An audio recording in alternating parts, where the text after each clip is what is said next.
What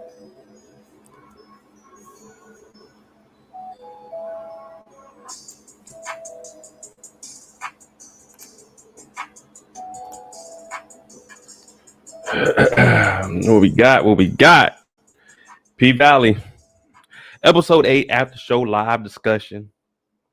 Make sure you come in, hit that like button, rate the episode. Let me know what you think about this episode overall. Of course, y'all know we gonna rock out. We gonna let it, let a couple minutes pass. Everybody come in here. We got truly strawberry lemonade again. You know what I'm saying?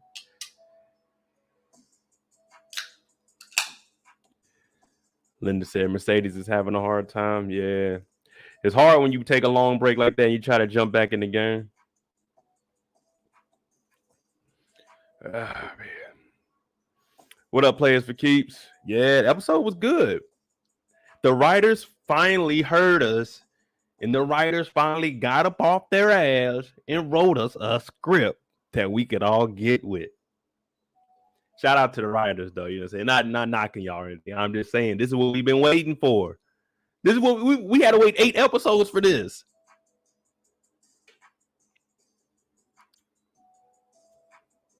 We could have sped up this process. Y'all ain't gonna like what I got to say, but we could have sped up this process. This could have been episode 4.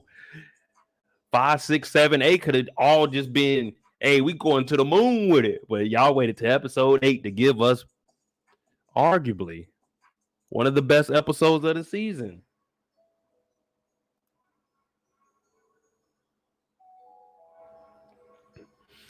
There wasn't no BS this episode. It was an actual episode. You see what I'm saying? It was an actual episode. Miss Bradshaw, I was going to jump into that, but you doing it in the intro. Yeah. The names are finally living up to the character. You know what I'm saying? The character's always been good, but now they living up to their names. Finally. What up, Kendall? Make sure y'all hit that like button when you come in. Like I say, man, rate this episode. This is the best episode of the series so far. Well, of season 2. As of right now, I've been waiting on this. I've been calling out Little Murda for the longest. We were clowning Little Homicide. You know what I'm saying? Little Attempted Murder. Uncle Clifford's, you know what I'm saying? Little side thing. You know what I'm saying? We've been calling Little Murda out since then. Finally, the writers are giving us something we can work with. This is PValley, people. This ain't the life and times of Mercedes and Terrica. This ain't Surviving Little Murder. No, this is PValley. What does that P stand for? That P stands for pussy. Pussy. We want to see the show. We want to be in the goddamn pink. We don't want to be in Tennessee. We don't care who's running for mayor. We want to be in the pink. Bring it back to where it all started, man. That's the saying. Never forget where you came from. Finally, they gave us an episode we could rock with. Now, it ain't a 10. Now, this episode was not a 10. Let's not get carried away. Cherie said 8.75. Yeah, we around the 8.75, 9, maybe 9.25. But we not a 10 with this episode. Let's not get carried. We're not a 10 with this episode. But compared to everything else and just rating it off of the previous episodes, this is the best written episode, in my opinion.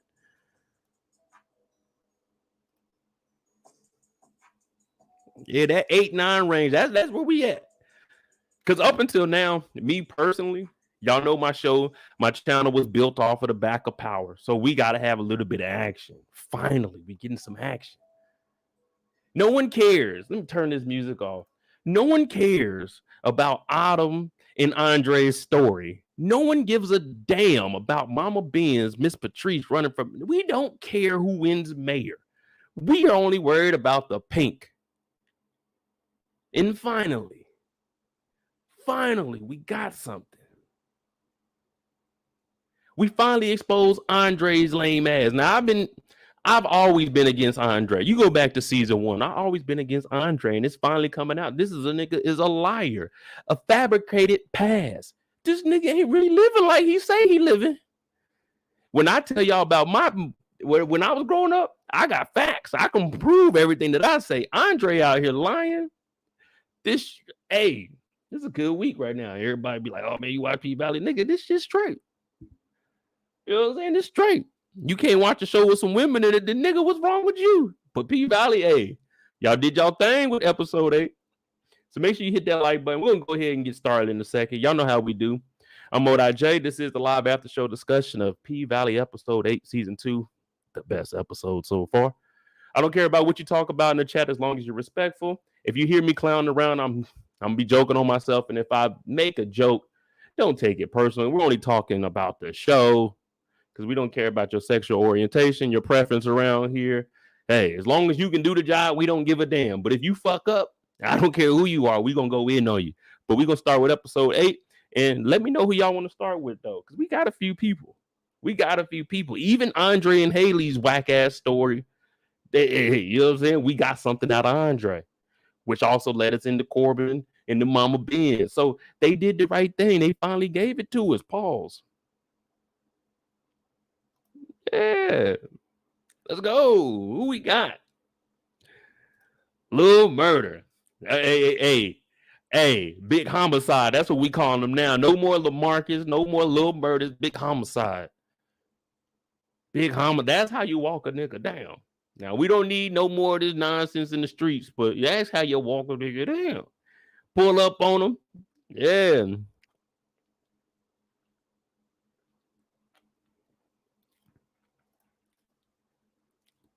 Miss Bradshaw said, I know you got at least 2 rants. Look, I don't plan on doing the rants. It's just if y'all bring up something, we might jump onto that. And, you know, it turns into story time. I got to come up with something. I haven't even been cutting up rants. I probably got about 20 rants from like the last lives that we ain't even put back up. I might go back and do them, but I've been upgrading the channel. We'll start with Little Murda, though. Little Murda. See, once we get to that body catching, then we'll call him Big Murda. But right now, he just Little Murda. You know what I'm saying? He ain't made it up out this bit. And it don't look like he gonna make it up out this bit because this nigga acting a fool. Because the OGs told you to go slide.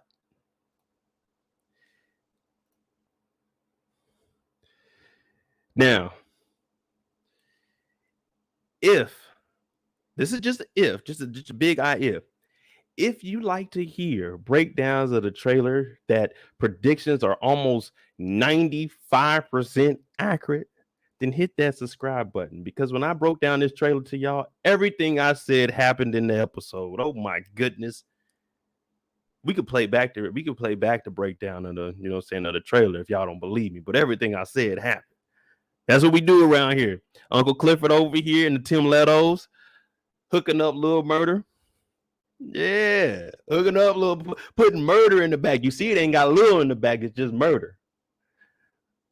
I wake up in the morning, got murder on my mind. Yeah, that's what Uncle Clifford be singing. I wake up in the morning, got murder on my mind. Yeah. Well, they in the kitchen. I don't know about y'all, but when we were younger, we used to get our haircuts in the kitchen. You know, me and my little brother, we were short. My dad, he used to want to cut our shit. Hey, shout out to my pops, but he couldn't cut hair for nothing. He used to put us in a little chair, put us on the milk crate. We used to be in them chairs for so long, itching and stuff, because he wouldn't put like, you know what I'm saying, no towel on us. And it'd just be like a towel on the back of you. So you itchy as hell. I ain't gonna lie to you. Uncle Clifford should legit start a barbershop. Uncle Clifford's been crying over the pink because the pink ain't stayed. You know, like, let me tell you something that normally doesn't go out of business because everybody needs it. And that's a damn barber. And if Uncle Clifford is hooking up fades like this and putting designs in your head, Uncle Clifford, you need to open up a legit barbershop. Every nigga in the valley is going to come down here. Hey, I'm going to Cliff's. You know, you got Uncle Clifford at the pink. Then you got Cliff's, the barbershop. Cliff and Cuts. You know what I'm saying? Cliff and Cuts inside the pink. Because look at this. Lil Murda ain't put a do-rag on. Lil Murda's been sleeping on the couch. They been upstairs wilding out. This nigga had blonde hair. Yeah. This nigga Little Murda got this shit hooked up. This whole time, Little Murda been riding around with that fake Gucci shit in his head. When Little Murda could cut, I mean, not Little Murda, big Uncle Cliff. Uncle Cliff can cut hair. Nigga, let me tell you something. If Uncle Clifford is cutting hair like that, hey, Uncle Cliff, we got all live tonight. I got to put this do-rag on because I ain't got no hairline right now. Uncle Clifford be like, child, I'll hook you up like shit. Let's get it then, Uncle Clifford. Uncle Clifford doing this with the nails on.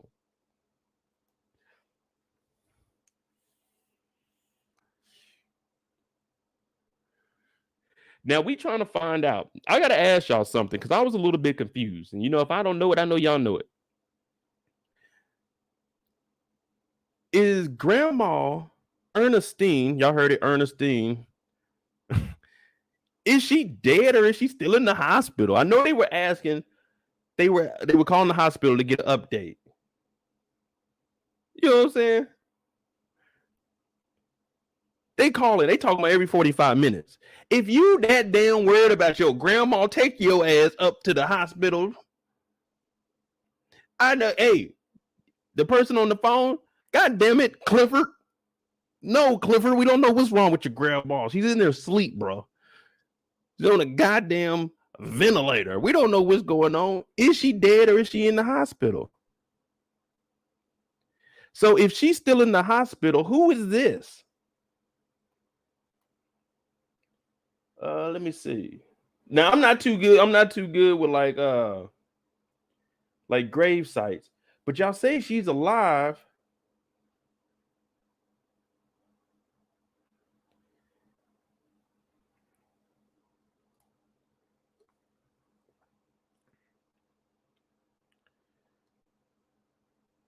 I know I got a picture of it. I got to. They pouring out liquor, but hold on. If Grandma is still alive, did y'all catch this? Or is this just saying they already picked the burial plot for Grandma?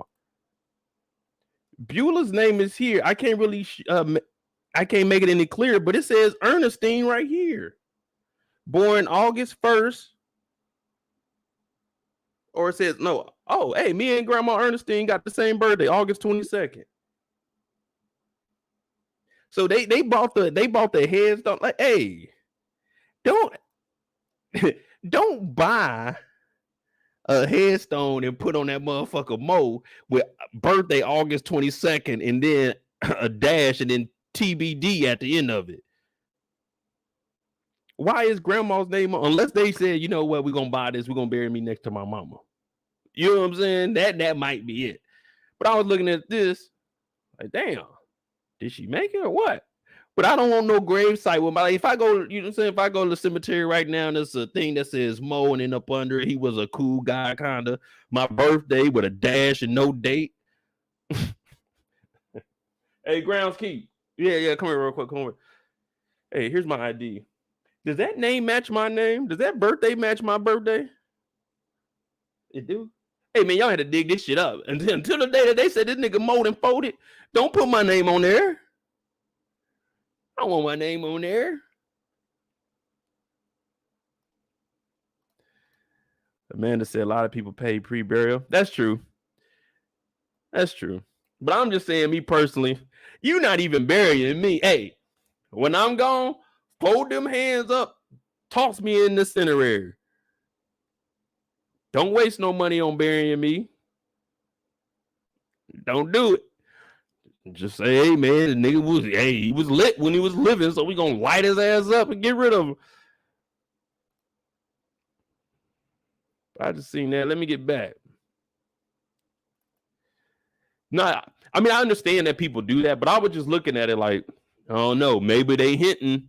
Maybe they hinting because they wouldn't show Ernestine's name on there with her birthday, but cover up the end of it. Yeah, foreshadow, people. Grandma might not make it, but y'all heard it first here. Grandma might not make it because that's foreshadowing. There was no reason to show Ernestine's name on there if Ernestine is in the hospital. And if she gonna make it to season 3, we didn't even need to know she was on that.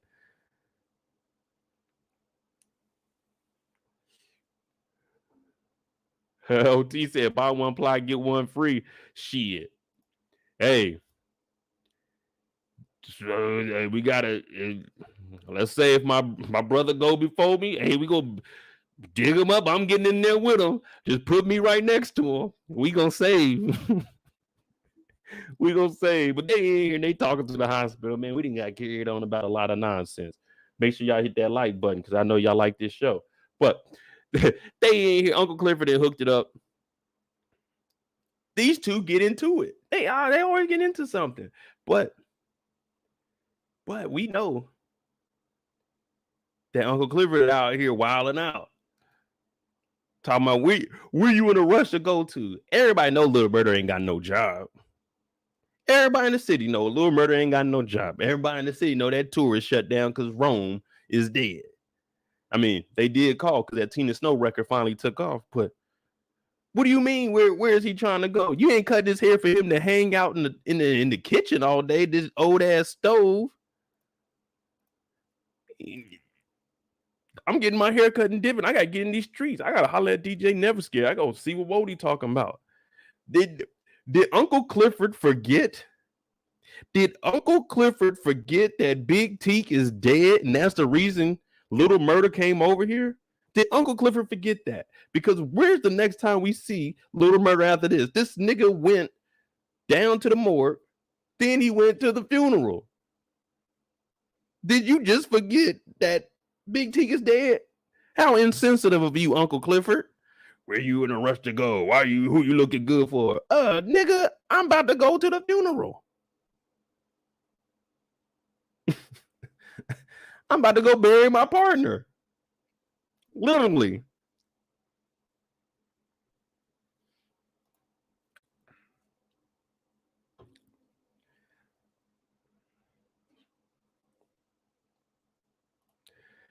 Chris said, I think that little murder house with that stove. I don't know. You might be right. I got to look, though. I'm pretty good at remembering things. Nah, this Uncle Clifford's house, these cabinets were too nice for that trap house that they were in. Plus, you remember Little Murda got up and went to the sink before they went upstairs and were swapping 2,000 clothes. OT, you hear me? Yeah, I was watching that. I said, I can't put my chain in my dog's chest. You know what I'm saying? On my dog's chest inside the, you know what I'm saying, inside the casket. I only got like 3 chains and they ain't nothing big. You know, I bought this chain back like in 2013 or something, 2014. You know, I'm keeping my chain. You know what I'm saying? I'm gonna keep my chain. I can't throw it in there. But they get to arguing a Little Murda talking about whoever I was with, I was protected. See? Protection, people. But it's crazy. They only talk about protection when it comes to, yeah. Everybody else just sliding raw. But they out here. Now, Uncle Clifford didn't answer that. So when you guys, we're all adults here, when you have that conversation with somebody, talk to him about it. Do I actually watch the show, JH? I don't know what you're throwing up the deuce for. It ain't no peace over here. We at war with Pico and them. Do I watch the show? Yeah, I watch the show. That's why these people in here listening to me, because they watch the show and they know I watch the show. And we like to talk about the show.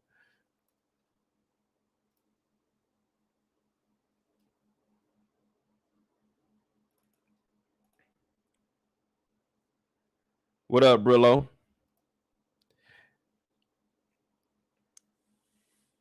But Brillo's right. Everything that Wody was saying, I mean, we all do play God. We all do play the devil. I mean, in the sense that you do things that maybe not, you know what I'm saying, maybe frowned upon, but it is worth you. Chrissy said T took about $500,000 in jewelry. T took about $50 in jewelry. Didn't none of that jewelry look real?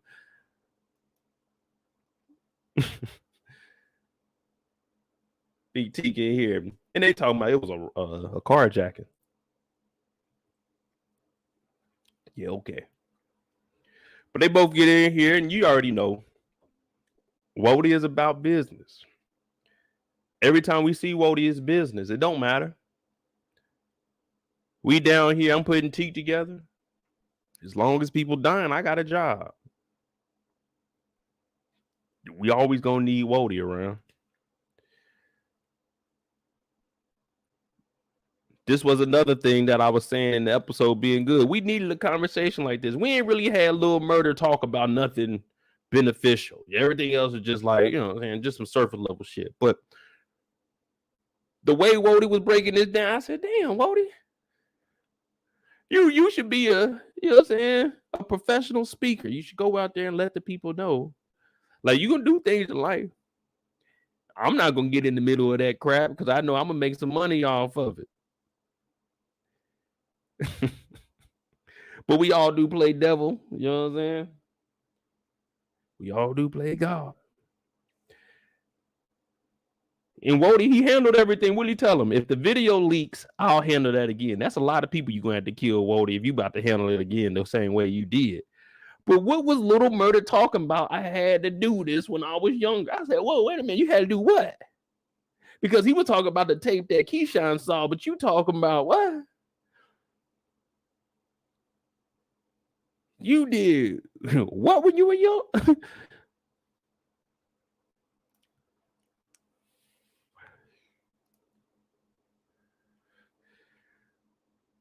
I don't think that was Lil Murda's first kill. Murda might be on the demon. Hey, this is what I was saying. Like Little Murda, I think it's more than 2 tapes. And this is probably like, man, this is LaMarcus. Yeah. LaMarcus Elroy Jenkins. He got more than 1 tape out there.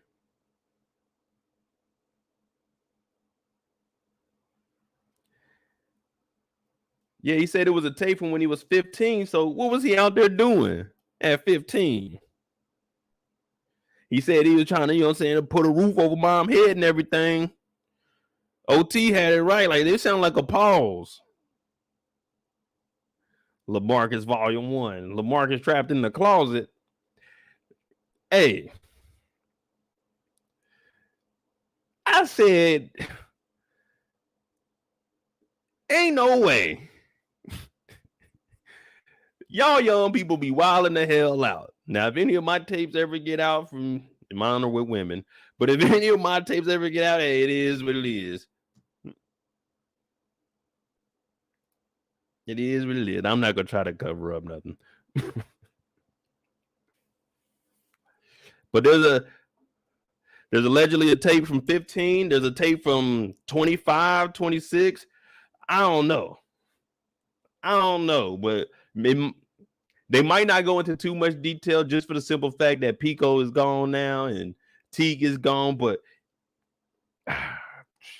that'd be a hell of a way to end the season. Episode 10, they got Murder Night Part 2 and Little Murder in the Pink, and everybody look up to the TV and they done turn this tape on. You're like, oh damn. Now Little Murder gonna really have to turn into Big Murder. You got to get rid of the whole damn club. That tape can't make it about that club.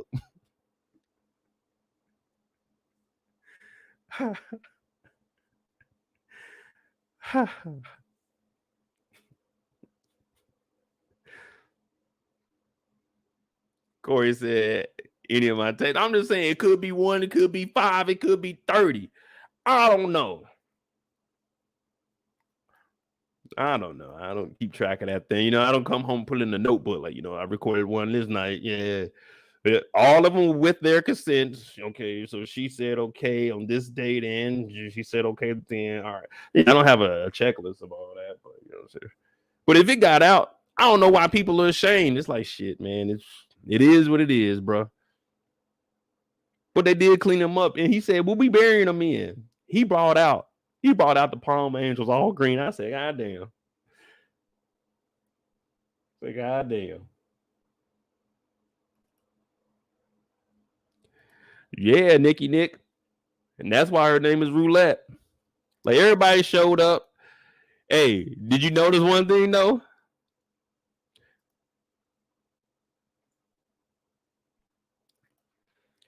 Y'all notice Little Murder. This was the moment he dropped Little Murder and became Big Murder. You see that? He put the Little Murder chain on Big T. He dropped a little murder name. They were letting you know, hey, it ain't no more little nerd. It's about to be big murder up in here. Yeah. That's why we wore the red, you know what I'm saying? The red and green, the rose, man. R.I.P. Teak. Yeah, he dropped a little murder name. It's big murder, murder gang, slaughter gang. Gang shit. That's all I know. Now look at this. Little murder chain look real. Everybody else, this gold a little bit too bright. Yeah, this gold a little bit too bright. But I ain't dropping no RIP to Teak, but I ain't dropping no ice on you. No. I may have showed up with a whole roll of toilet paper and lyrics on it. Tuck that right on the side of you, right there on your hip. You know what I'm saying? Right there. Put that roll of toilet paper with the whole album written on it. But I ain't dropping no ice.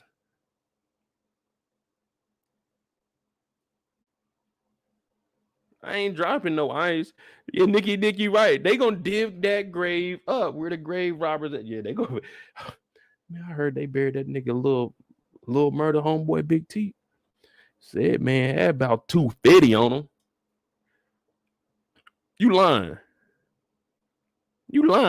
They had 250 on them? Shit. Hey, tonight we getting the digging. Yeah.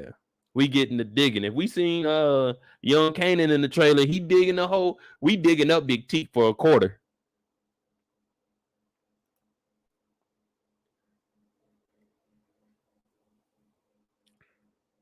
What's up, Daryl?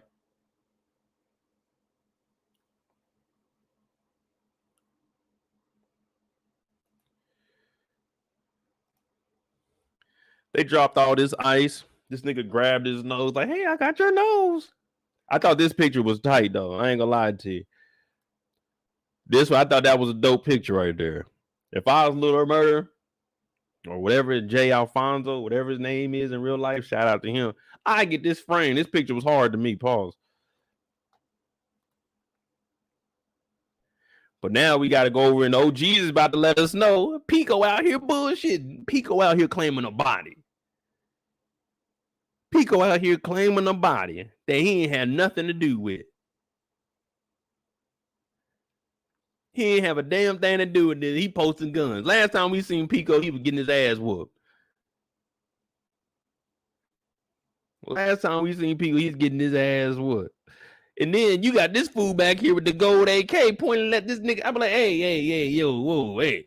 Let me check all these weapons before we get out here, you know what I'm saying, acting a damn fool. Because I'll be damned if I get shot in the head for an Instagram post. Come on, man. Pico up here. Yeah, man, we out here, man. Now, these two the OGs, and they looking at Little Murder like, man, you got to do something. Pico tripping. I'm like, well, nigga, you need to get one of these other knuckleheads. I got a motherfucking song on the radio. Nigga, did you see how much ice I just put on Big T? That means I got too much to lose, nigga. If I can put up a real chain, I got too much to lose. What you mean we got to do something about this? Y'all niggas need to do something about this. Coming up here with these rest in peace, brother. You need to go put some rest of them bullets in your piece, nigga, and go avenge him. Do something, because I'm not doing it. I'm Little Murder. I'm not about to risk my whole career because you niggas is 45 and 50 years old still banging. Hell no.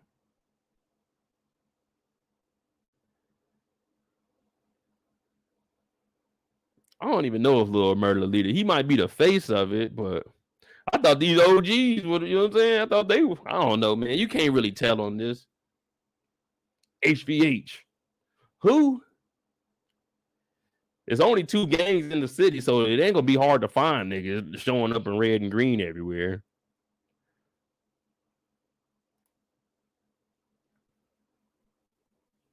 OT said they old members.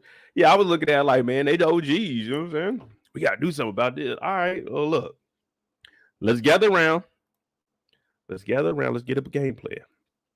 All right. Hey, you already got a warrant out for a murder. We're gonna need you to go do this. because I'm rapping right now, and I'm bringing in money to the organization. Now that's in furtherance, you know what I'm saying? If they get here to Rico, that's in furtherance to the gang, you know what I'm saying? You going down for that shit too. But hey, look, I can't be out here slinging that iron.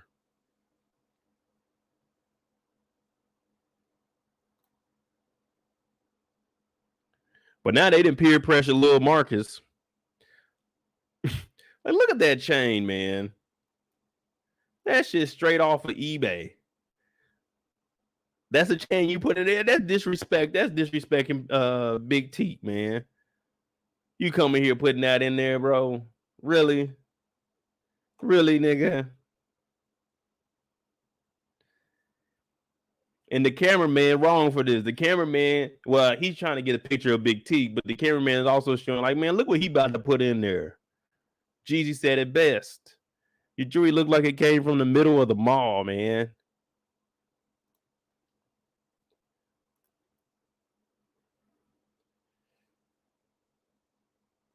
But the next time we see Lil Murda is when it all goes down. Because, hey, he didn't heard from the elders. I got to do what I got to do. Pico walking around like ain't nothing going on out here. Like, you wasn't just on the internet with guns. That's what I don't be getting. You did all this flexing on the ground with them guns, but when it was time to ride, you wasn't ready to ride, nigga. Pico walking around. Yeah, man, they coming out of the J store. Everybody just hanging out. You don't ever come out like, man, y'all know what I'm talking about. When you come out the little corner stores like this, in these rural areas, we don't come out that thing smiling. You come out looking around like, man, what the fuck going on out here? There's a lot of niggas hanging out that I don't know.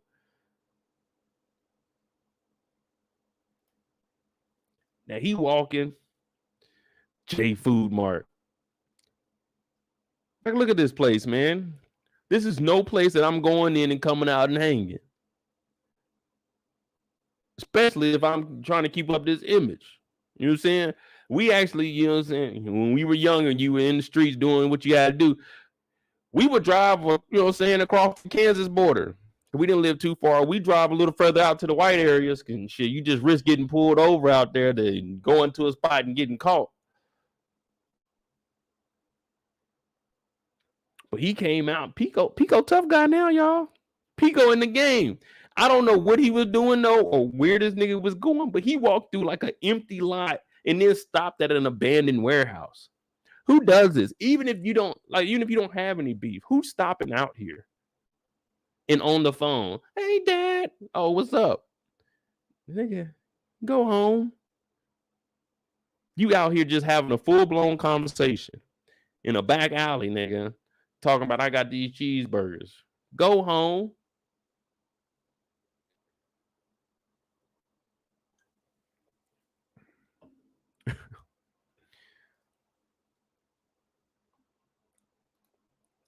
Now, of course, our guy Lil Murda was out here. Now I was on Rewind with Miss K. I was watching on her channel and they were talking about, y'all remember Lil Murda? Muchella was over there, Pretty Girl Love Trap was on it. So this is coming from them. I was in on their live listening and I didn't even think about that. Lil Murda was smoking a cigarette out there and they were like, maybe he can get, you know what I'm saying, a little bit of DNA. It'll come back on him. I didn't even think about that because that nigga was back there smoking a cigarette. And if you walking back here, you know if you see somebody, you're like, is that a person over there? Pico was just walking, paying no mind. He come out the corner. Hey, Pico, who'd you call the body? Pico changed up quick. Pico went from throwing up gang signs to throwing them hands up like, I ain't hurt nobody, man. I ain't do that, man. It was lying, man. It was just a lot of pressure because Big T whooped my ass. So Big T whooped your ass. You thought you was going to get online and diss that nigga? No. We already know you can't do nothing in real life, so we don't even care. No one's going to take those diss online serious. We seen you in real life, nigga. No one's going to believe that. Now, he what did he say? We all play God. We all play the devil. This nigga tried to use his kids as an excuse for him to get out of trouble he put himself into. Man, I got a son. He about to turn 6. That nigga Lil Murda said, I don't give a fuck. I'll tell that little nigga his daddy loved him. Walked his ass down. I said, God damn. Now I don't like, you know what I'm saying? It's a TV show, so I can go ahead and glorify it on a TV show now.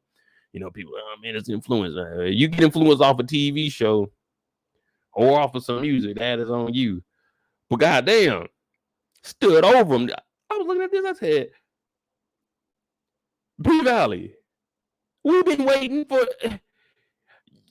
Little Murda was one of the, like Murder Night was one of the best episodes in the first season. Why would you wait till episode 8 to give us this? Yeah, why would you give us 8 episodes to wait for this?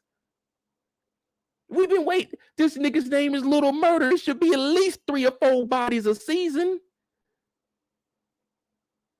At least. First season, y'all could have just gave us 1 body. That would have been just fine. Like, okay, Little Murda. Wow. This season, he started picking it up a little bit more. We had to wait 8 episodes to see Little Murda actually be Little Murda.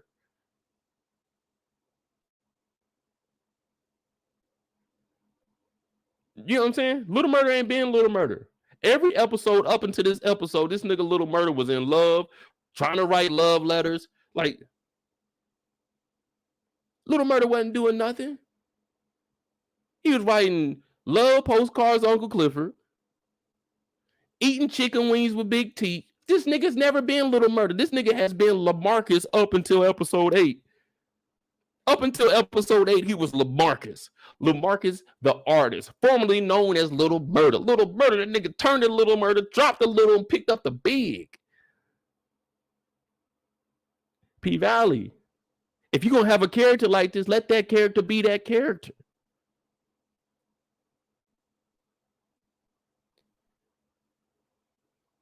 And after this, we're going straight to roulette because they let roulette be roulette. We got to see why they were their names this week.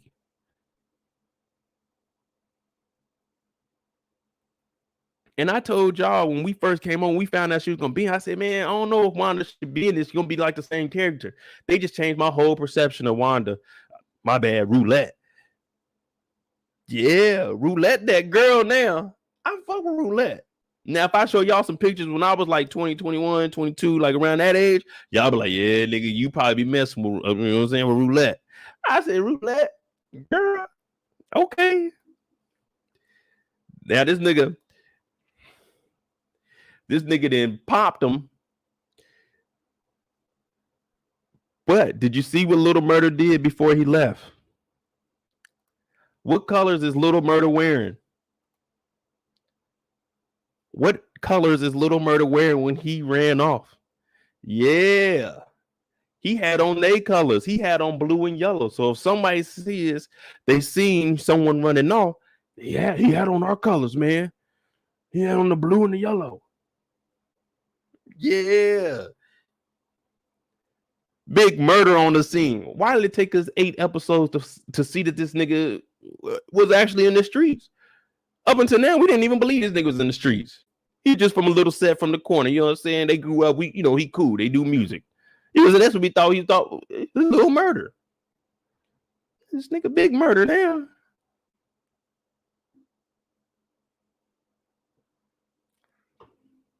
Yeah, this is big murder now. Yolanda said, if you want to get burned, you mess with her. Hey, man, nah, man. Roulette is a good girl. Roulette is a good girl. I'm not messing with Miss Roulette like straight up anyway. Heck no. Man, I said I'd mess with Roulette when I was younger. I was just, you know what I'm saying, we out here. But yeah, I'm not messing with Roulette straight up. Not me. They ain't never been Mo game.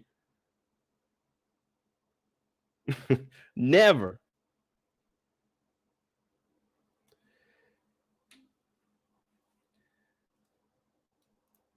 This is when you know you scared.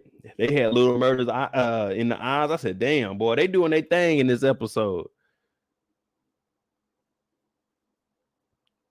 Yeah, that's when you know you scared. You went from throwing up sets to throwing them hands up, talking about I ain't got nothing to do with nothing. I got nothing to do with nothing.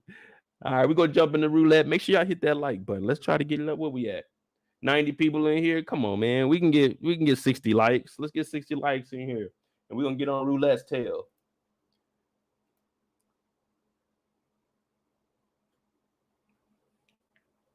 Miss Roulette, though. Now, if there's anybody really about their money, it's Roulette. Now we know Wody is one of the most business savvy people on the show, but Roulette, on the other hand, that girl does not care. She gonna make that bread. They even got her and Whisper up on the, you know what I'm saying, on the billboard.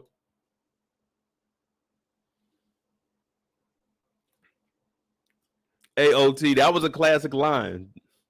I'll tell your son I love him. I mean, you love him. And then he just, hey, I said, damn, y'all really trying to get into some gangster shit on here. Y'all might be all right with me. Y'all might be all right with me. But it's the reunion at the Pink. What up, Eric? What up? It's the reunion at the Pink. Yes, sir. It's the and it's 7 E's at the end of that It's the grand reopening. You know what I'm saying? We got the OGs in there.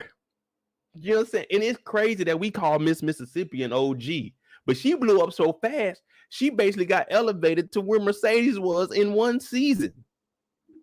But we got the PValley All-Stars in this motherfucker. I'm talking about Hall of Fame thoughts. You know what I'm saying?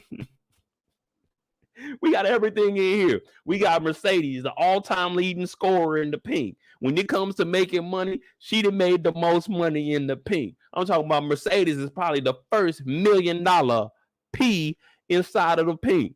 Now, Miss Mississippi, she's been working offline. She ain't really been in the Pink too long, but she skyrocketed. You know what I'm saying? She was that overnight, you know what I'm saying? That overnight story. You're like, damn, we didn't know that she was that cold.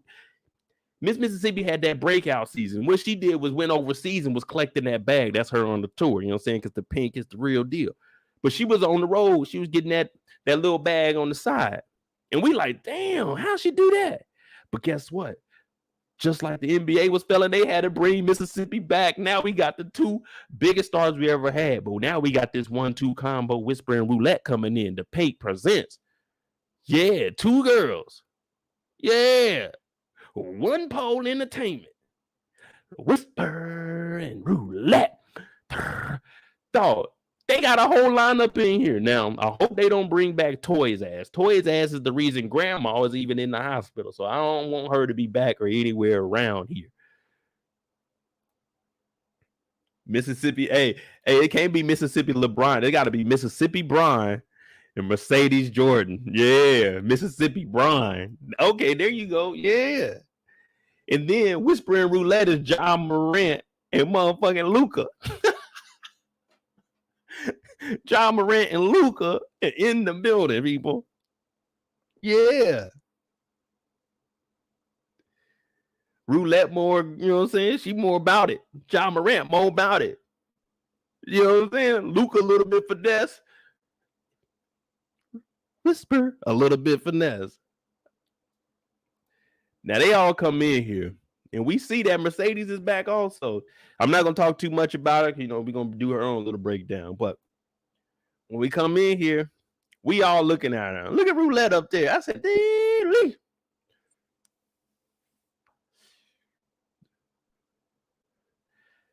Just said, look at him. Now, Mercedes is up there. And we knew at the beginning of the season, Mercedes' arm wasn't what it needed to be. You know what I'm saying? She a backup to the backup quarterback. But I told y'all, man, them poles, hey, when you hitting 30, it's a little bit different up there. But Whisper and Roulette got to get off the stage because we thinking Mercedes is back. Mercedes is about to put on the show because when she was at coaches, she was going in. But for 10 bands that make a dance, 10 bands versus you practicing in front of the whole club, yeah, you ain't gonna be as good.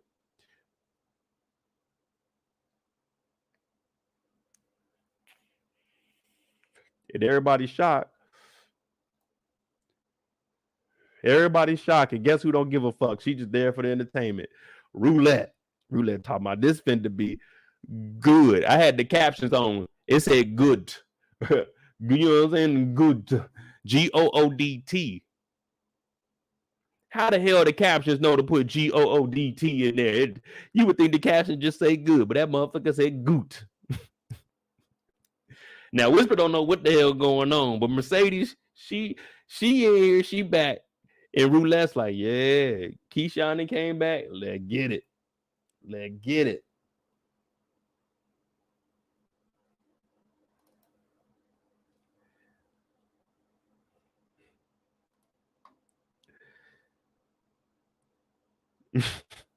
Now they down here. Now Whisper ain't never been nowhere. She ain't never been in front of nobody. You see, Roulette, she gave her props. Whatever dance move she said, we learned that from you. That's all she said. Like, she gave her props, but she wasn't jumping all up and down and shit. Whisper was like, hi, my name is Whisper. We wear your lashes. Oh my God, we watch you all the time. Like, hey, calm down. I know you're saying this is who you look up. She talking about this is who I want to be when I grow up. That mean they what, 18, 19? Cause Keyshawn, we said, was she 22? She talking about when I grow up. No, the only person you can say when I grow up has to be Mercedes. Mercedes is 30. You in the same age bracket as Keyshawn. I want to be like you when I grow up. That's what niggas say to each other. I wish I would go up to a nigga that's 2-3 years old. Man, I want to be like you when I grow up. Nigga, you is grown. It ain't no more growing up. You talking about I want to be like you when I grow up. It's only a 2-3 year difference. We in the once we graduated school, we the same age basically. I can drink legally. Y'all over there doing y'all little coke and shit, but you know what I'm saying? Yeah, y'all doing y'all little coke and shit over there. They talk about you want some. Keyshawn looked at them like, what? Roulette said, the hell you talking about? Roulette put that, she put that pinky in there so quick. Like, whoo. That's how they be at. Hey, when you be seeing them up there doing that, not saying that the real strippers do that. I mean, some of them do, but not saying that they do that. Now y'all see why they so damn talented. When you be seeing Roulette up there, is she be standing on top of Whisper while she laying down going crazy? Yeah. That's that white girl. And I ain't talking about Whisper.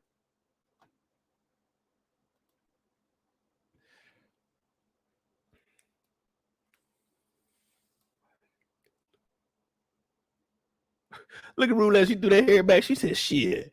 If you ain't trying to take a bump, that's just more for me. That's just more for me. And they in here just casually just taking a bump. You know what?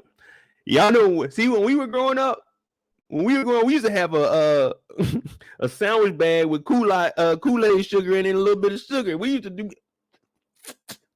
you know what I'm saying? That's what we used to do. We wasn't on the white girl.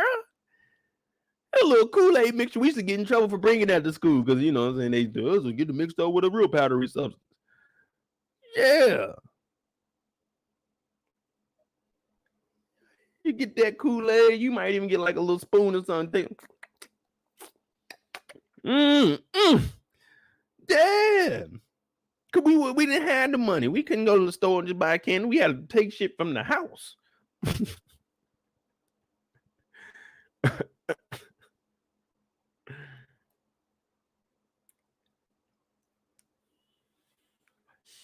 That's pretty up, but it would still be there.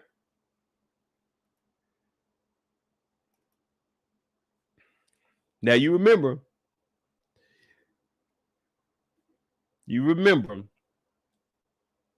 Terrence told Roulette last time we seen him that I give you $2,000. You settle up with Whisper. I'm thinking, nigga, what? $2,000 for that? $2,000 for that?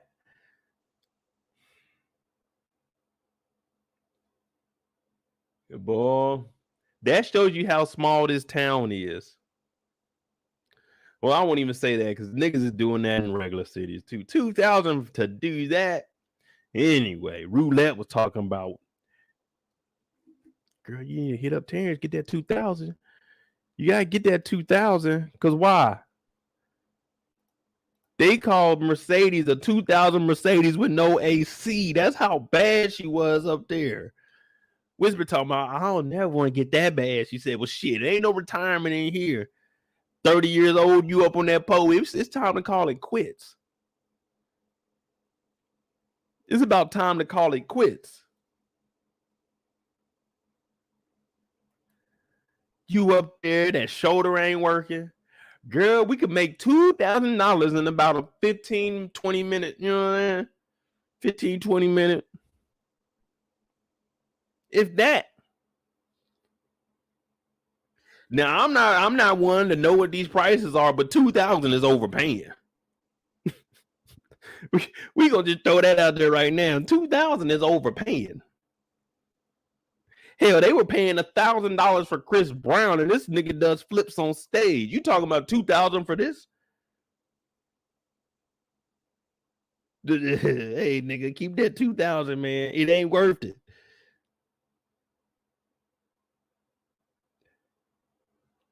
We do talk about roulette. You know, she be on the drug. She got that water right there. She got that water. She do be staying hydrated.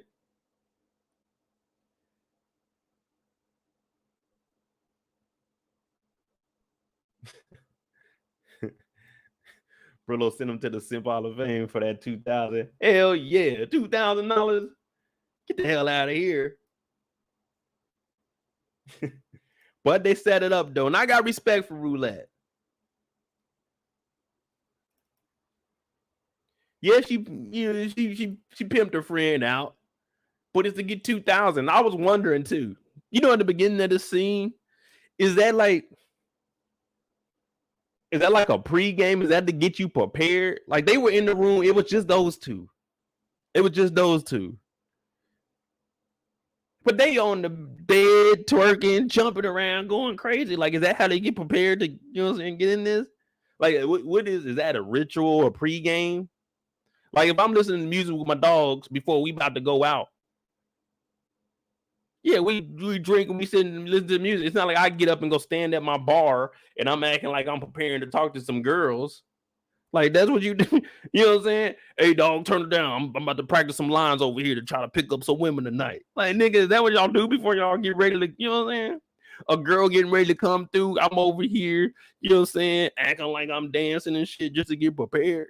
I'm like, what y'all getting this hype for? Okay, y'all might be hype.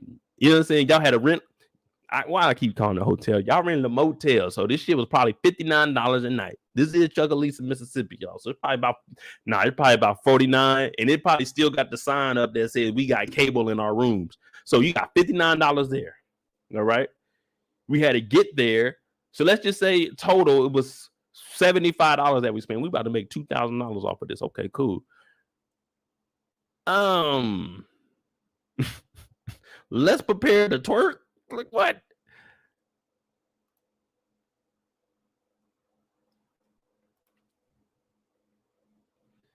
Whisper talking about, I don't know about this. Roulette said, the hell with this. Y'all know what Roulette was doing for like $1,000 up in the little in the room? Yeah. She was in there doing the work and she got paid like $1,000. But she stayed here. You see how simple that was? You could just stay there with your friend. Don't say I drop my homegirl off at a motel and then you dip out on her. And also, fellas, if any girl is trying to give you something and she didn't book the motel that's $39 a night, nigga, don't go over there. Don't go over there. This is just straight. I won't even call this hood shit because white people do this shit too. Nigga, don't go to no $39 a night motel for some chicks, nigga. It's going to end up ugly for you. And if you don't get hurt when you come about there or robbed, your ass kicked, you going to be burning in the morning, nigga. It might not be in the morning, but with these two in this motel, it might be instantly in the morning, nigga. I'm talking about C19, FTDS. You getting everything coming the fuck up out of here. Listen, If that's all you can afford, then do it. But hey, man, if y'all got a full tank of gas right now, hey, that means you got enough sense not to go to this motel. If you can afford a full tank of gas right now, or you ride around even a half a tank, yeah, you were smart enough not to go over here. This is for niggas that ride on E. You see what I'm saying? They got their priorities all fucked up. You just spent $2,000 on this when you could have just went up the street to Memphis or drove to Atlanta for the weekend with that $2,000. You could have more fun than this.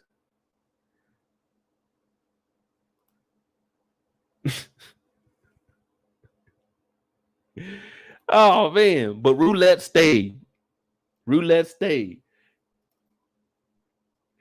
And she was in there like, hey, y'all know Whisper's in here doing this thing. I just don't get it. I just don't get it. But each and every scene we see Roulette, I say, damn, girl, you starting to look better and better than me, especially when we got up to this scene. I said, damn, Roulette. Yeah. Yeah. Naya said you're gonna catch that monkeypox. Speaking of monkeypox, man, San Francisco just declared a damn emergency up there for monkeypox. I won't be going up that motherfucker. Last weekend was the last time. I ain't going back. What's that monkeypox? Damn, I was just at the bar practicing to talk to some girls too, so I could go up there and talk. You know what I'm saying? I was just about to go up there. I was with my cougar earlier today, man. The nonsense she was talking about. I said, God damn. Hey, I'm about to leave. I got a live.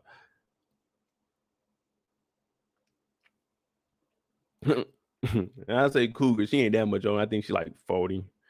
She just turned 40, something like that. Yeah.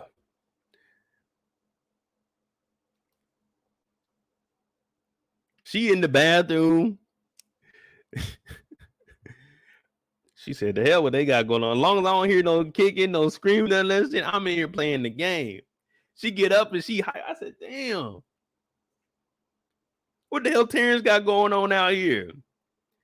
Terrence is out here wilding the hell out. And what did I tell y'all? You could have did so much more with that $2,000. He ain't even had a full $2,000, man.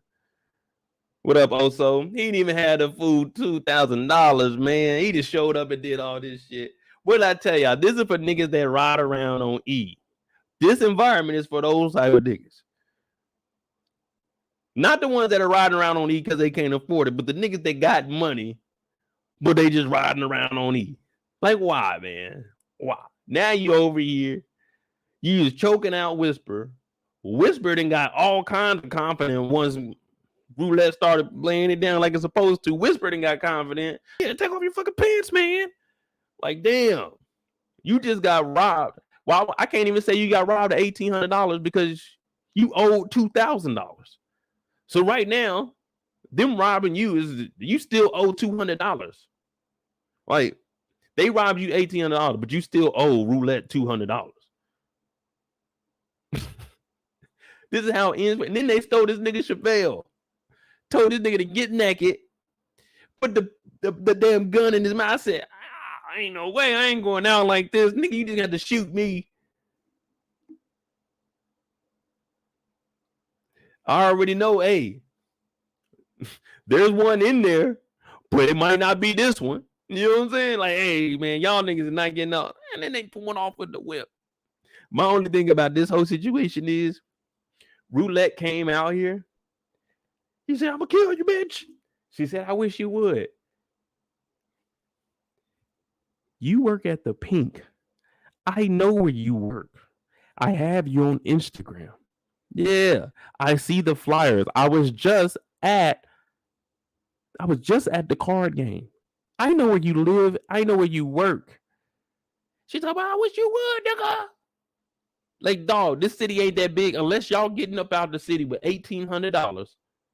$1,800. Then you just put yourself in a bad situation.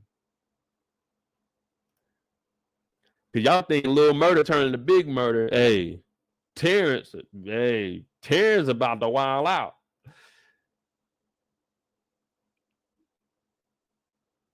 Terrence about to wild out, man. It's sex work, but come on, man. You got to honor that payment, dog. You gotta honor that payment. You thought you was flexing because you offering $2,000. You thought you was flexing. Roulette knew the whole time, like nigga, it don't matter how much you spend, you still gonna be a lame nigga. You buying it.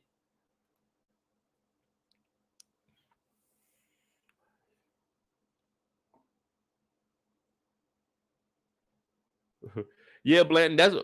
That's when I was doing the factoring in. That's why I said you had to get the room, and then I said maybe $75 total because of the transportation. Because I was thinking the same thing.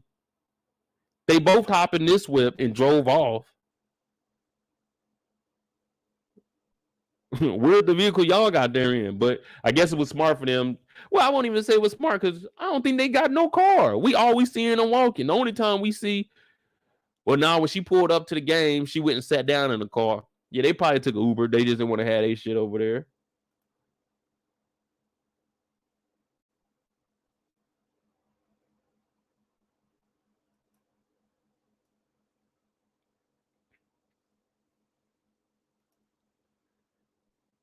Story time, 1800. What they get for car? I don't know what they got for the car, man. Hopefully Duffy don't be on some lame stuff talking about, oh, here you go, man. You know what I'm saying? I did a little bit of extra for you. Like, no, Duffy, you ain't trying to get like, yeah, let's go to that scene now anyway. Cause that, I mean, it's just all kinds of stuff going down here, man. I'm like, damn, y'all niggas is wilding out, ain't y'all?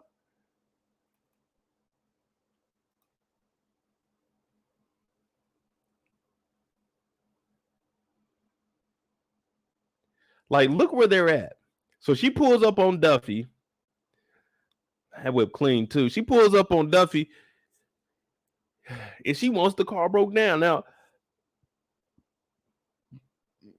these niggas got Lamborghinis. These niggas got Ferraris in here. What is this? Is this an actual dealership or is this a chop shop? That's what I was trying to figure out. It's the middle of the night. Duffy is at work. We know Duffy drives trucks. So is this the chop shop? And if it's a chop shop, you niggas just got Lambos and Ferraris out here in the middle of nowhere. Like that's what y'all do. But they pull up, and you already know that Duffy has been feeling roulette. So you pulling up, hey, this is sweet. What you get? It's beautiful. She talking about, boy, don't make me jealous. And this nigga decided to go in the back and get the kiss in the hole. Who does this? This is some shit you see on true crimes.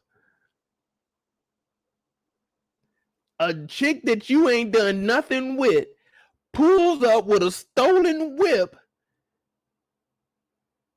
You decide to just go start kissing this hoe. This motherfucker done been through a lot tonight. Ain't no way. I'm thinking, let me go in the back and get the kissing this girl. And then she talking about my other lips. You can't handle this. Nigga. Do what you gotta do with this car, nigga. Don't be sitting on this shit. Roulette just showed up with a fucking car.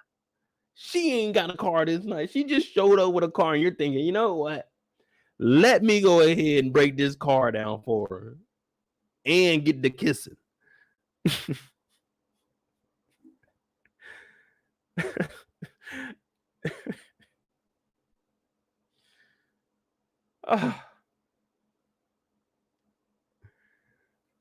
Kendall, you don't have to be.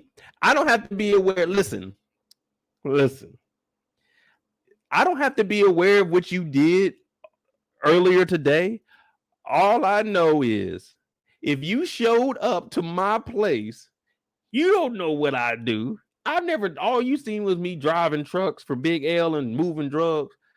Don't pull up with no fucking stolen car to my spot. I don't know you like that. I don't have to know what you did all day. I know what this is. This looks like a fucking setup. And can I trust that Roulette actually stole this shit in a way that it won't get tracked back to me?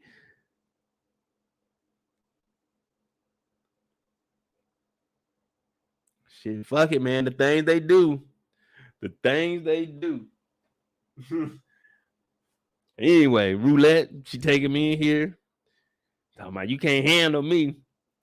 This nigga Terrence, this nigga got the registrations in the glove department. This nigga got the fucking title to the car in there. Like, nigga, why do you have all of this information in the car?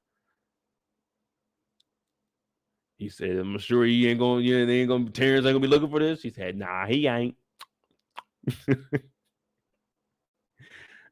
Nah, he ain't gonna be looking for that car. Hell, it ain't like he could tell the police, hey, hello, 911? Yeah, 911 was your emergency. Yeah. I was just out earlier and I was buying some pee and I didn't have all the money and they robbed me. Why did they rob you? Well, I did. Yeah, dude, we coming to arrest you, man.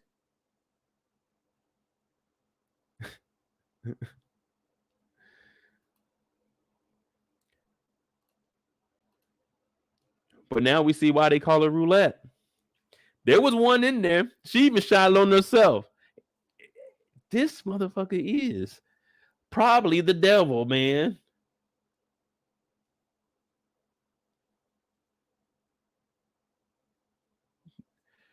It was up to this point. I was like, I fuck with roulette, but now I'm like, nah, you're a little too wild for me.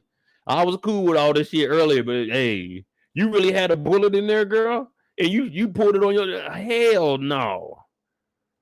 Roulette the type of chick you be in the bed sleep, she jump up on the bed and in front of you playing around with one. Like, hey, you gotta, hey, I don't play like that, baby.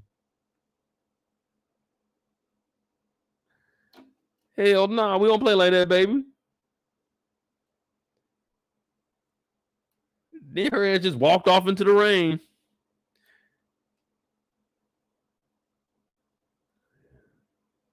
Then she just walked off into the rain. So it was all the way up until this scene. I was rocking with roulette. I said, damn, I like roulette.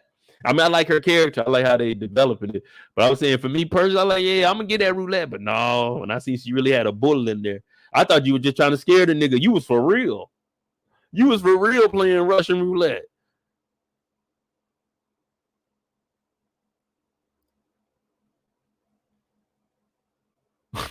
All that. Black and True say he believed it from the beginning. Yeah, I'm just saying, like, if I would have really been, saying into the episode like that, I would have probably thought about it. But I ain't even think. I was just thinking, damn, she just playing around, and it's just gonna make Terrence mad, and that'll be the end of it. But shit, I like this route though, having a bullet in there, introducing Duffy a little bit. But it's episode 8. What is Duffy gonna do? You would think Duffy should have a significant role. If we're gonna have one cool white boy on here, at least give us some scenes. Shit, white boy Derrick. I mean, of course they, they doing the Keyshawn, the DV stuff with that, but I'm saying if we had one cool white boy in here, they could have gave Duffy a little bit more roles. Duffy seemed like he cool. He seemed like he gonna fuck some shit up, but he cool.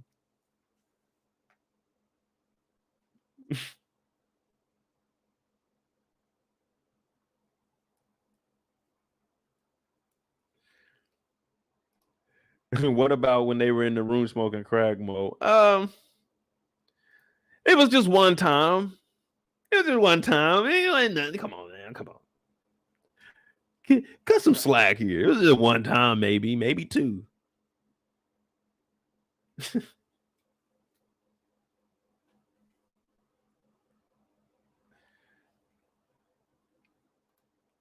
She walked off, man. But we gonna see what happens. See if the car come back on them. All right, I'm about to grab me another drink. Make sure y'all hit that like button.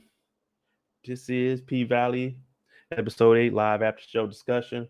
I'll be right back. Make sure you hit that like button.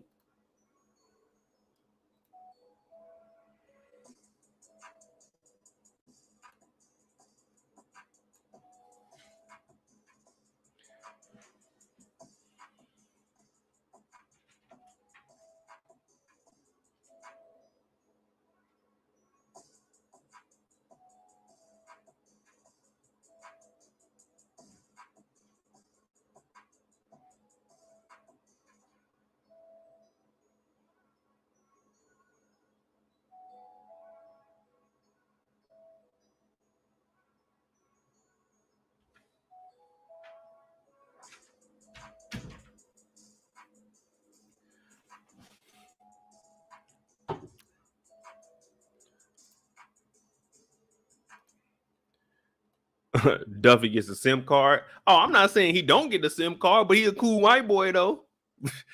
You know what I'm saying? As far as we seen, yeah, he a simp, man. Whatever Roulette want, he gonna do. But other than that, he been pretty cool though. Loyal to Big L. You know, after a hard day of work, you just want something to come home to, someone to kiss, someone to miss when you are away.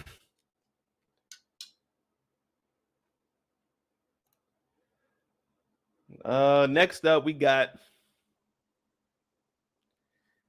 We'll do Mercedes.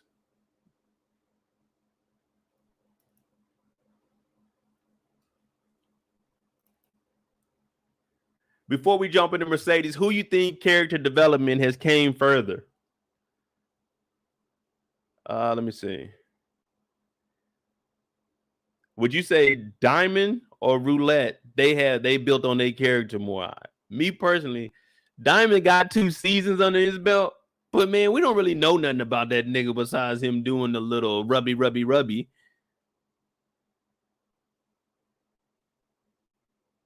Roulette, hey, we had a little piece of Roulette, and then this week they said we doing an episode on Roulette. Y'all about to know who she is. All right, cool.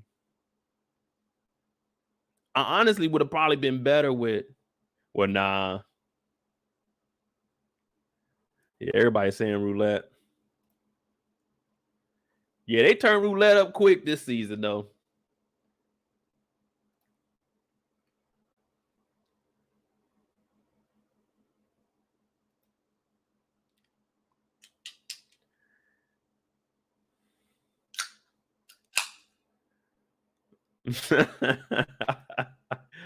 She just had Roulette because she turned into a crackhead pimp, almost suicidal murder overnight. Man, but it was built up, though. Anna said neither.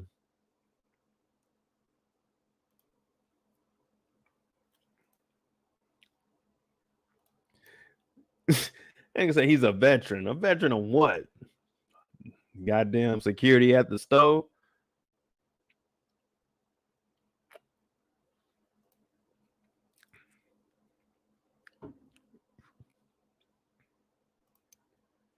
Corey said the actress said she didn't have to audition for the role.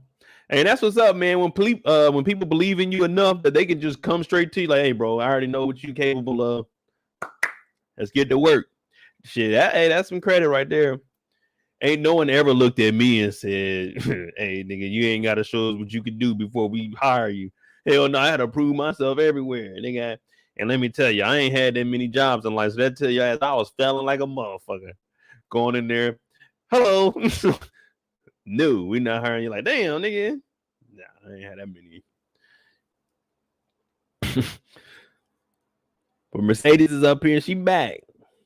You know what I'm saying? Like, whenever you see, you remember on like You Got Served, when them niggas is outside dancing and practicing in the rain, like whenever someone is supposed to be focused, they always have them working out when it's dark.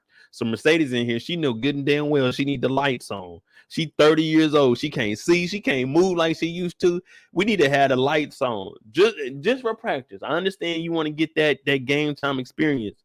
But come on, man, your shoulder is messed up. She ain't hear that thing get the wobbling. She looking at it.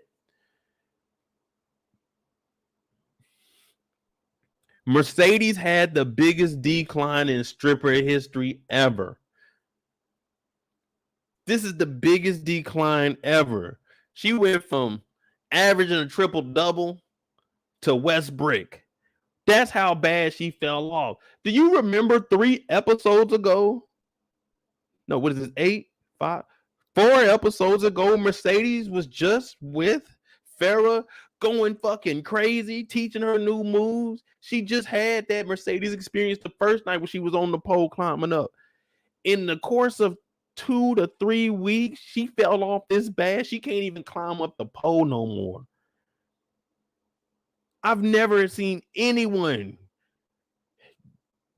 run to the cliff and just dive off of it at 30 years old. I've never seen a stripper fall off unless it was like, you know what I'm saying, they done broke a leg or something. Mercedes, we just seen you going crazy. But I told y'all, bands will make her dance. They was not lying for $10,000. Mercedes was up on that pole at Coaches acting a damn fool. Wee! Whoa, Mercedes, damn, how you do that, girl? Damn. We were getting the Mercedes experience for $10,000, but when you go back to the pink and you know you only about to be making $300 to $500, because you remember they still ain't really making too much money. The only time they make a lot of money is when Roulette and Whisper come out and do their thing. But you fell off like this, $10,000 is a good motivator. Think about it. No matter how hurt you were at this point in life, $10,000, you're going to go above and beyond to do your job. Not saying you're doing what the stripper's doing, but you're going to go above and beyond for $10,000 a week.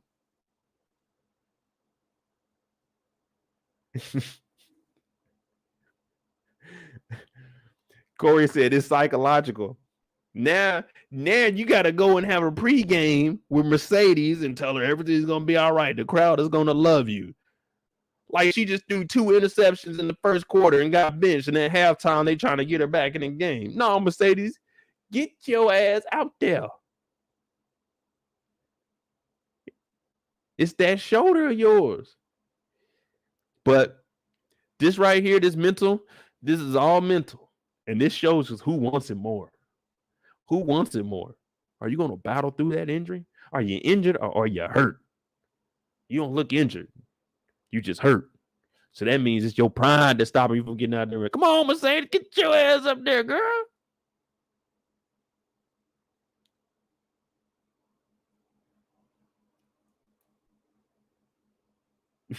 And then, did you ever notice that every time people talk, transitioning to your 30s with that baggage is a lot? Shit. We all got baggage. I transitioned into my 30s peacefully, I like to say. Where was I when I was 30? I think I went to Spain. But did you ever notice that they always go from just talking to something very serious? Uncle Clifford said, it's all in your head, girl. Mercedes talking about what a pink. It ain't all in your head. It's in your hands. They're like, damn, how did this turn from me motivating you to get back up there to you getting on my head about owning the pink?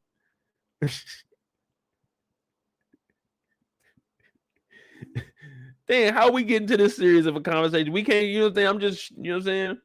I ain't seen you in a minute, girl. What's happening? What's up? It might just all be in your head. Oh, okay, bro. Yeah, you right, man. How you gonna get on me for owning the pink? I can't do nothing. But what we can do is sit your ass down because that shoulder look hurt. Now, I'm putting you in front of Hailey tomorrow, and you know she run this place. So if you get up there and you flop, it's gonna look bad on me now. So Miss Hailey, you need to get your ass on up there. Figure out what you gonna do, girl. Fucking Mercedes, man.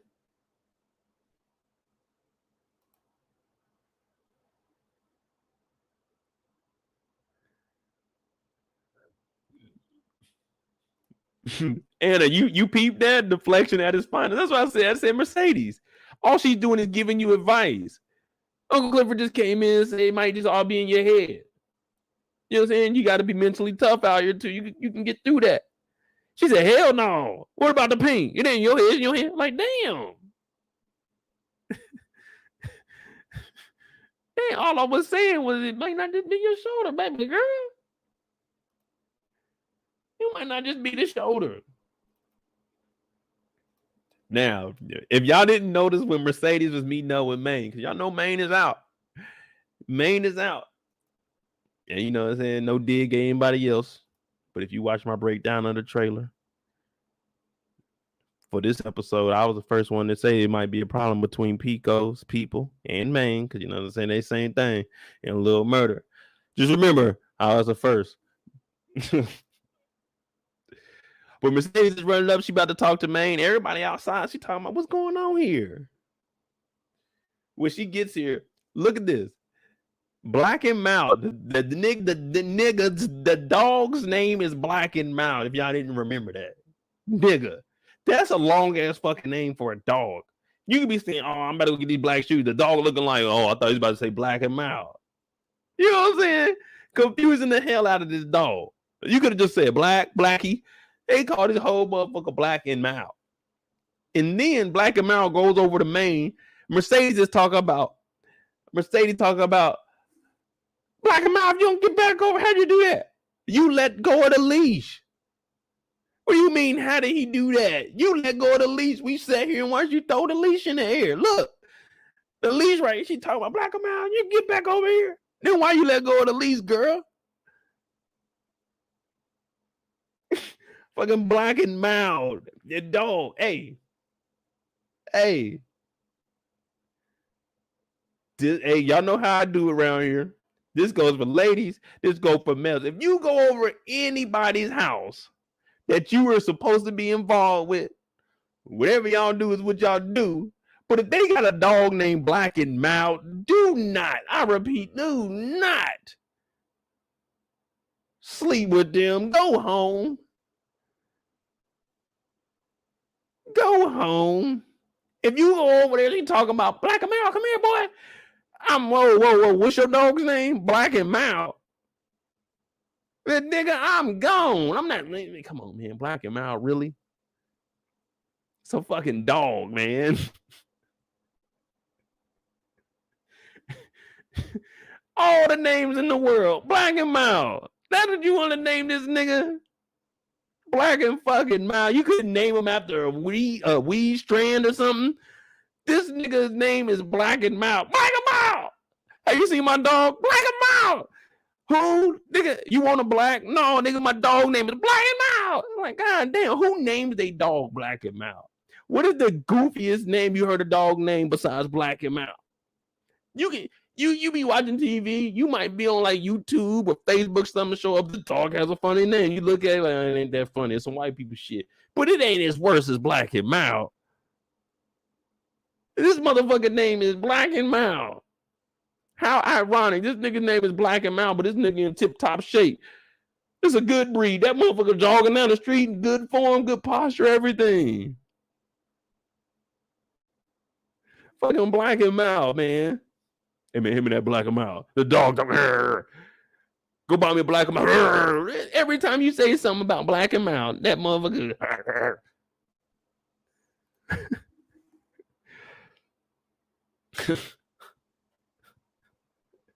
Fucking Black and Mild, dog. She talking about, hey, how'd you do? Hey, get back over here.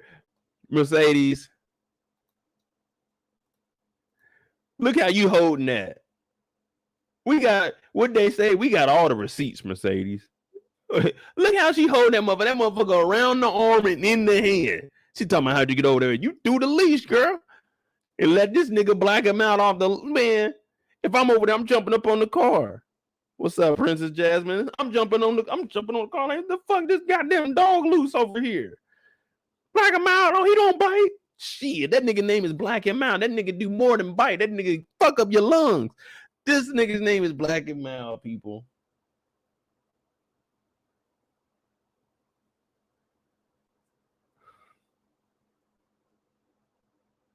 Have any of y'all seen the play? Is the dog? Is there a dog in the play named Black and Mild, or did they just write this shit up for the show? Because if they did, that's a classic fucked up name. That's a fuck. You thinking about dumbass names? Black and Mild for a dog. That's some fucking shit.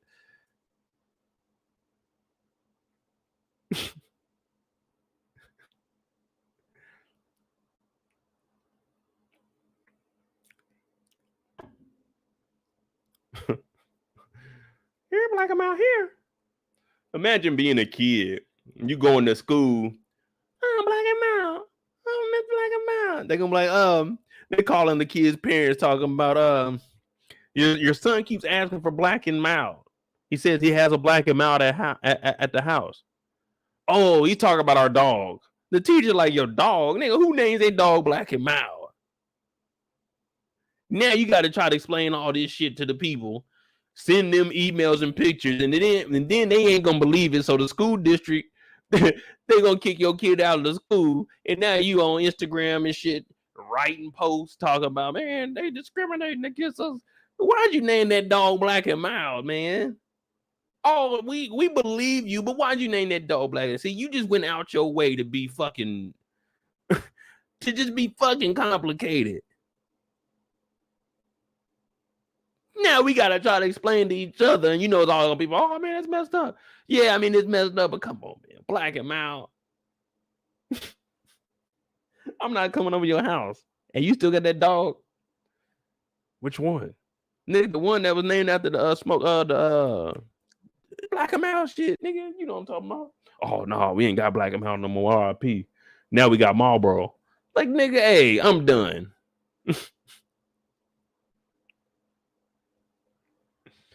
But she goes over there and she talking to Maine. And Maine, hey, Maine is out.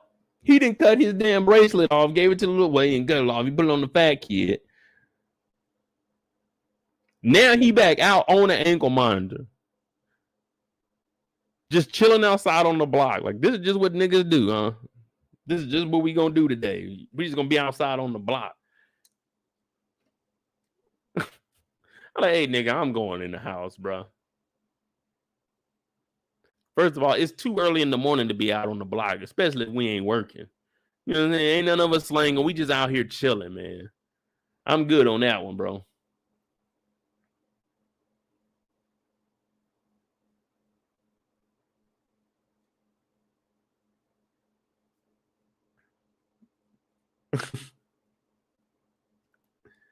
Cigarello is cool. If I heard Cigarello,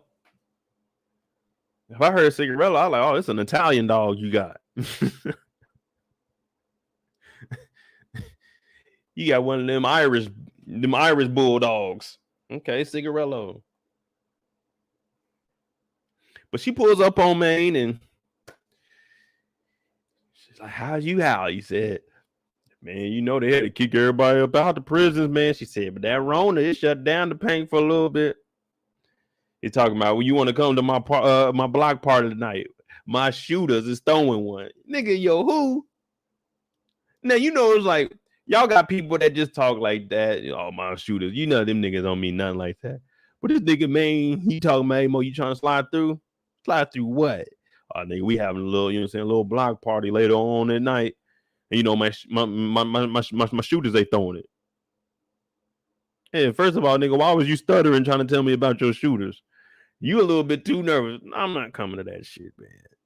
Look at Mercedes. She's even listening like, your shooters. Your shooters. No. That don't sound too appealing, does it? You know what I'm saying? Hey, my shooters throwing up a party. So wait. Your shooters can cook too? Or is it going to be your shooters just hosting and throwing it and then someone else is going to be cooking?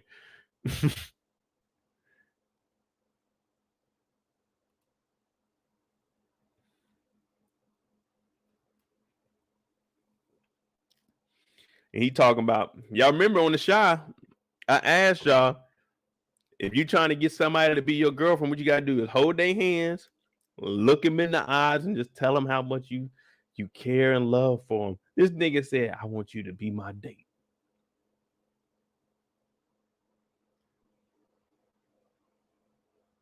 Where are we going? Be your date.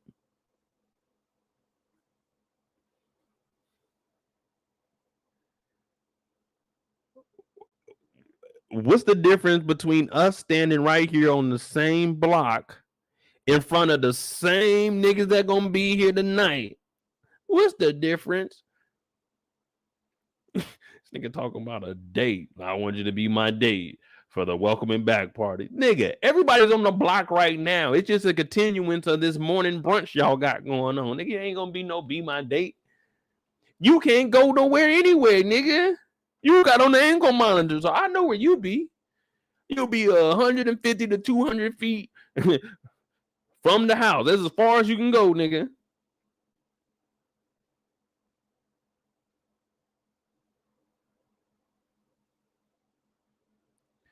He didn't ask her to be his date. Turned out she done saved his life too. So, okay, Mercedes. Good shit. Good shit.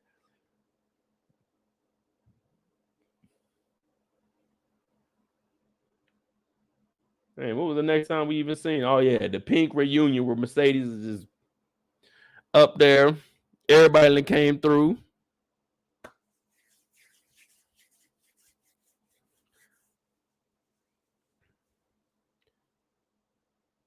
Mercedes thought it was gonna be a walk in the park. She definitely didn't think that the whole pink was about to be here for the, you know what I'm saying, the PValley All-Stars concert.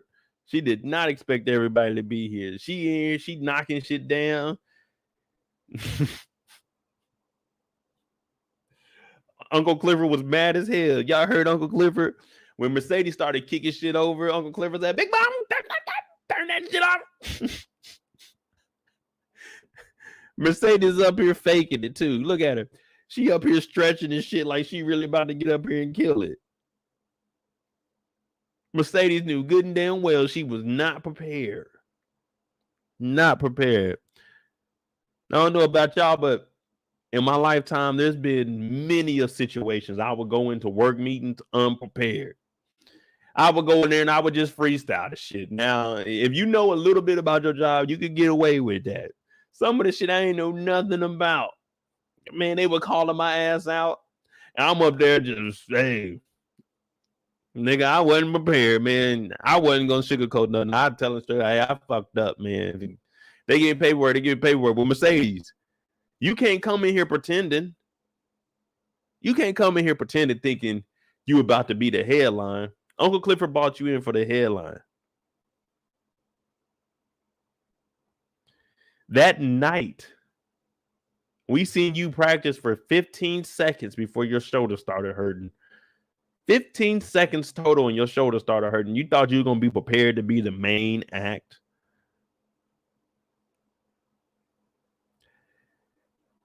It was in the 7th grade. No, the 8th grade. We were trying out for the basketball team. And I just realized, you know what? No matter how much practice I put in, I'm just not as good as these fellas out here. It's not looking good for me. Not at all. And that was the day, basketball trials. I made the 2nd team. Yeah, I was going to be a bench nigga.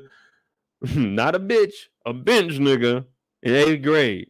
And I noticed, I said, you know what? I've been practicing my ass off. The NBA is just not going to happen for me. And that was the last day I had an NBA thought. It was in the 8th grade when I made the 2nd team. I said, nope, basketball just ain't for me. You know what I'm saying?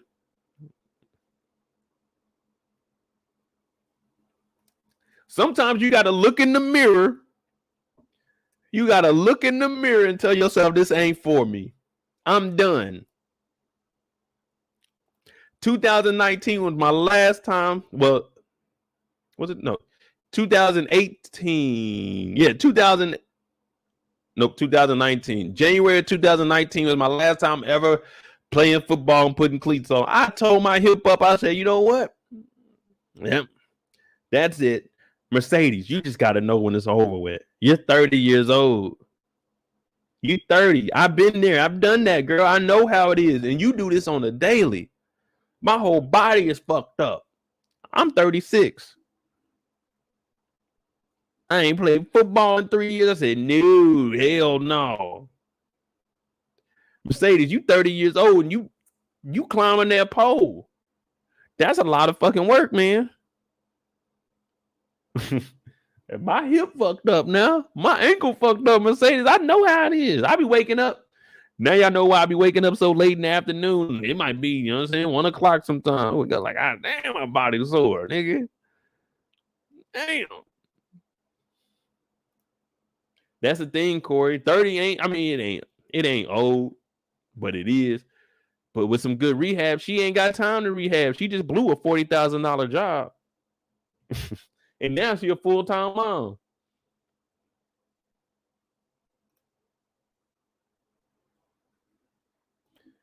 But she's in here, and Hailey calls her out too. Hailey said, yeah, you gotta get up there and show me something. As soon as she got up there, we were looking at her like, Mercedes, why?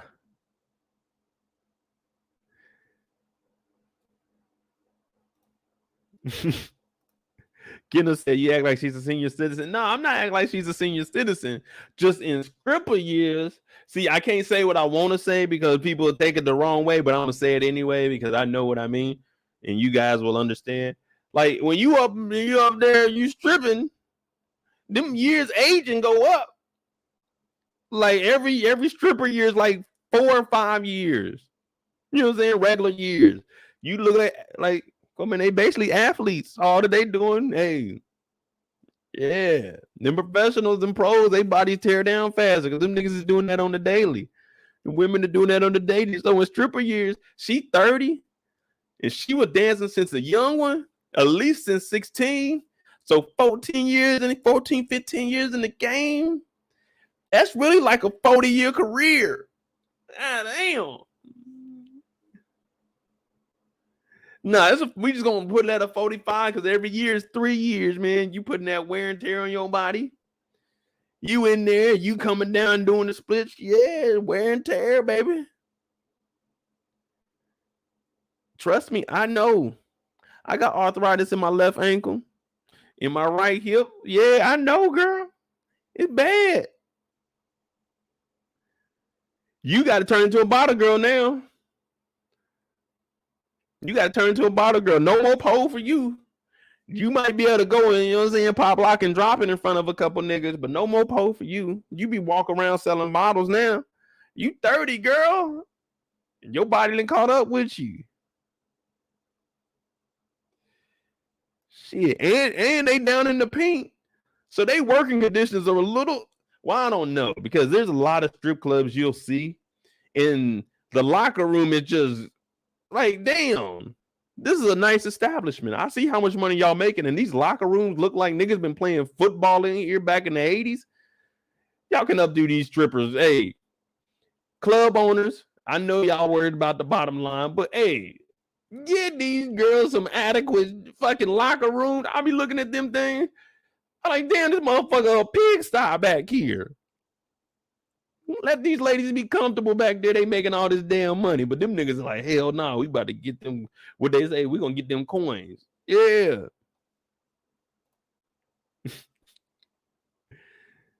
It's over with. You got to act like Diamond from Players Club when she first started dancing on Old Boy. When she first got there, you just got to be in front of a nigga and just bob to the side, bob to the side, bob to the side. Yeah, ain't no more pole for you, baby. Ain't no more pole for you. It's over. And y'all think I'm just talking about it's over. It's over because she decided after noticing and realizing that Mercedes is back and these young whispering roulette are here in the game, she said, fuck it. I'm going to risk my life and go to that damn get together with Maine. She said, fuck it. I ain't even going to practice tonight. I'm going with Maine, baby. Black him out. Mommy's going out.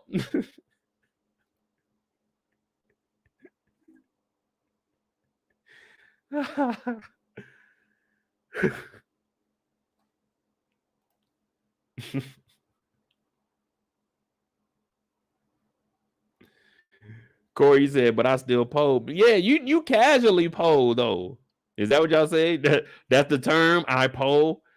But yeah, Corey, you pole for fun. Or is that your full, like, is that your job? You know what I'm saying? You a pole girl? We don't judge around here. Yeah, if you a pole girl, then hey, cool. Unfortunately, Mercedes has to do this for a living. Mercedes has to do this for a living.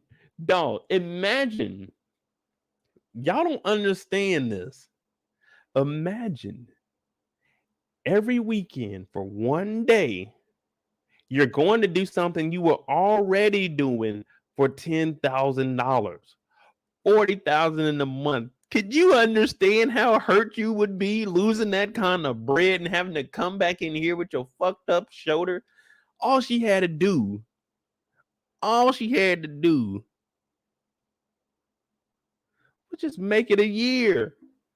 Coach is gonna keep you good. But now you in here looking back at it, and everyone's looking at you like, girl, you ain't got it. Been so long, you've been gone. So please tell me what it is that you want to see. We want to see Mercedes the fuck up out of here. Roulette Whisperer, come take the stage. And guess what? We got Keyshawn coming back. Mercedes, get the fuck out of here. You Uncle Clifford girl, huh? Well, you need to take your ass with Uncle Clifford back to the back and go make some wings or do something, but you ain't touching the pole, girl. It's over with, Mercedes.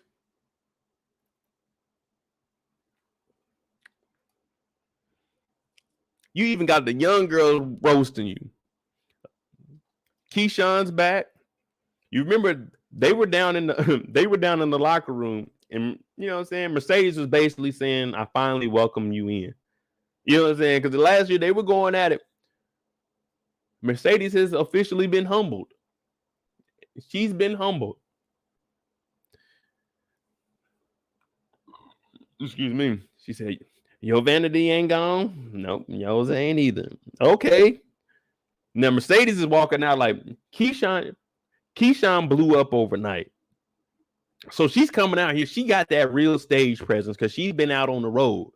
She's been part video girl, part scripper. Mercedes been in and out the game. 1 foot in, 1 foot out. That Rona's been messing her up. Plus that age is kicking in. So Keyshawn walks out. She talking about this is how you do it. La la la la la la. You know what I'm saying? Playing with the hair. Mercedes is walking out. She walking out strong. So if you were to see behind her, that thing, toot toot. Like, damn. But you got that walk. You know what I'm saying? But do you got that talk? Can you talk it like you talk it? This is why I said she could just be a bottle girl and walk around. Because Mercedes, look what they in here doing. The young girls, they clowning. They looking at it like, what the hell is this old generic ass dance shit? Keyshawn's looking at Mercedes like, a little bit higher, sis. A little bit higher. The choreography, like, they just looking like, man, let's go get some money, man. Hailey had the duck lips when she got done watching Mercedes. She said, get your ass down there. That shoulder messing you up. Don't worry about it. Keyshawn to be the head. Mercedes like, damn. Damn.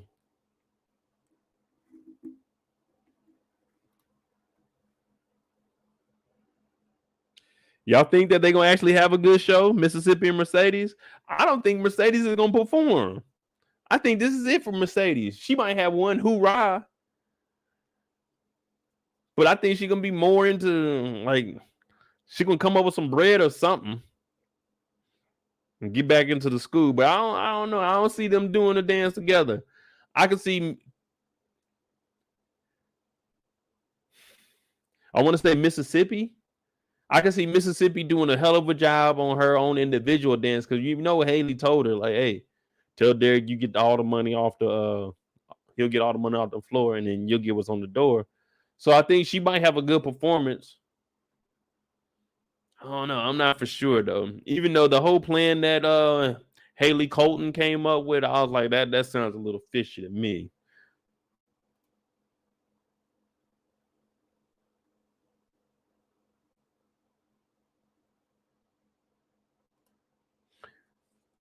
Someone said in another live that the pink is cursed, and that's why Sadie's can't dance in there anymore because she's the one who shot dude. He's hunting the club.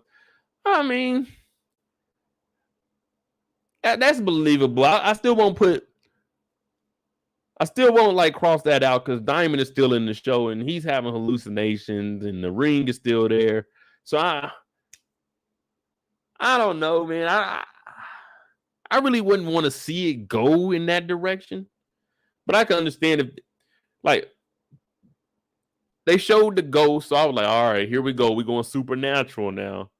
I hope they don't do nothing else that direction. Maybe just say the place is haunted, or you know what I'm saying, and it's just best Mercedes don't come around no more. But I don't want to see no more ghosts or nothing, especially not after this episode we just had.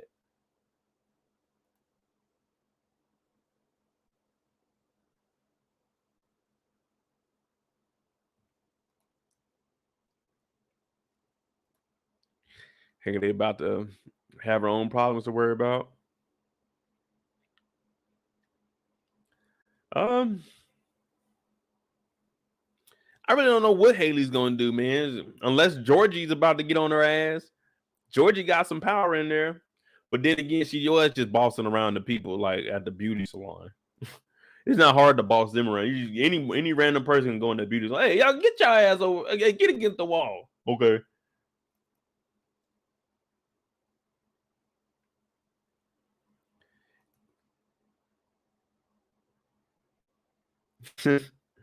Be optimistic, Mo. Mercedes will have a great night during the reread. Man, this nigga Uncle Clifford and put re every episode. So we up 70s on the trailer. So yeah, episode 8 is gonna be another reopen on that motherfucker. They in here arguing. Shell drunk as hell. Shell must be getting some. Is Shell getting extra money for having Terrica? Because she be talking about. And that's another thing what Wody was talking about. We all play God and we all play the devil, man. Because she was like, well, they arguing over the guardianship. And Terrica's sitting there scared, like, what's going on here? You know exactly what's going on here. We all know what's going on here. They're talking about it right in front of you. Every time we see Shell is drunk. Shell came all the way over here drunk and had to have Terrica drive her back.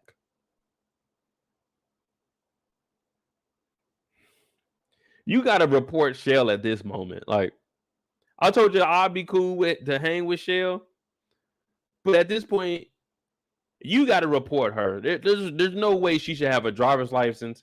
She shouldn't have car keys. She should not be authorized to drive within city limits. This is just ridiculous.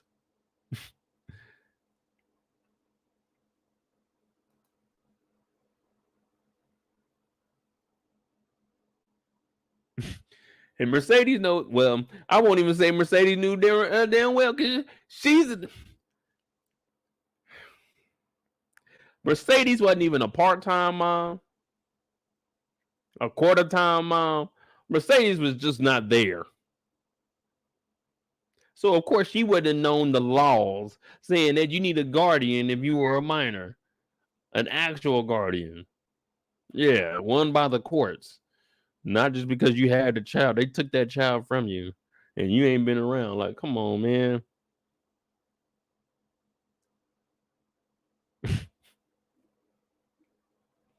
So that's the only thing. I know she's her mom, but that's the only thing I can say that Shell had that was right. But I don't know. We're not gonna get into too much of that because everybody has their own personal beliefs.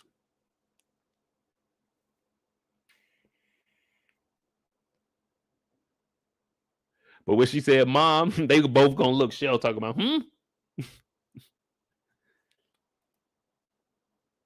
Everybody know Terrica ain't got no driver's license. She's a minor. She about to be driving Shell again, drunk.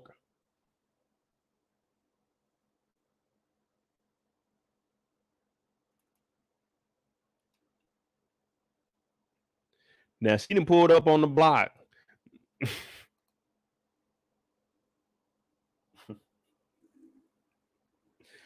I ain't gonna lie to you. When we were younger, we used to go to like shit like this. Niggas be throwing up their streets and shit. Cause where I'm from, we didn't really do. We did colors, but it was more your streets. So niggas be throwing up their streets like when you come down, and it's like, hey, bro, we just chilling, man. But these niggas throwing that shit up. Mercedes, you should have known at this moment it was time to turn around. It ain't safe no more out here. This nigga Maine, he done hopped up out of nowhere talking about, hey, whoa, man, what y'all doing? Come on in, girl. Come on in. Pull up to the street. So you got to remember, this is their security. This is their security. Niggas wasn't prepared at all. This is security. When someone pulls up, you throw your setup, nigga. This is what I say, man. They can talk all that talk, but when it's time to really ride, they ain't got that thing on them. Niggas ain't got no guns on them. Y'all security. Y'all stopping cars from coming in. With some ops, nigga. Be prepared. These niggas throwing up they set. Okay, nigga, get your ass ran over out there. Mercedes pull up and she looking around, but she was already kind of cautious. Earlier, she was telling, I'm gonna try to move some things around. I'm gonna move some things around. You knew you ain't had nothing else to do. Come on, Mercedes. You ain't had nothing else to do. But she pulls up and she looking around. Some nigga comes up talking about, hey man, Pico got shot. I said, who the hell is Pico? This nigga just joined the gang a couple weeks ago. Who the hell is Pico? Pico, man. The nigga that was on Instagram straight flexing. Oh, Pico. This nigga Maine was about to sprint out in the street like, let me get over there. This nigga picked up the chopper. This would have been me right here, walking around with a bottle. They were like, Pico got shot. Nigga, who the fuck is Pico? Nigga, I'm going to my car. If I heard anyone got shot, that just means, hey, you know what? That's a sign. It's time to go home. Someone got shot and y'all going to get guns? Let me see. Okay, he there. 2, 3, 4. Okay, all my boys is here. We straight. Go, go. Man, I don't know who Pico is. Fuck Pico. Y'all talking about niggas getting shot. Ain't nobody I know, and I'm getting the fuck about here. What y'all want me to do? Ride with y'all for this? Fuck that.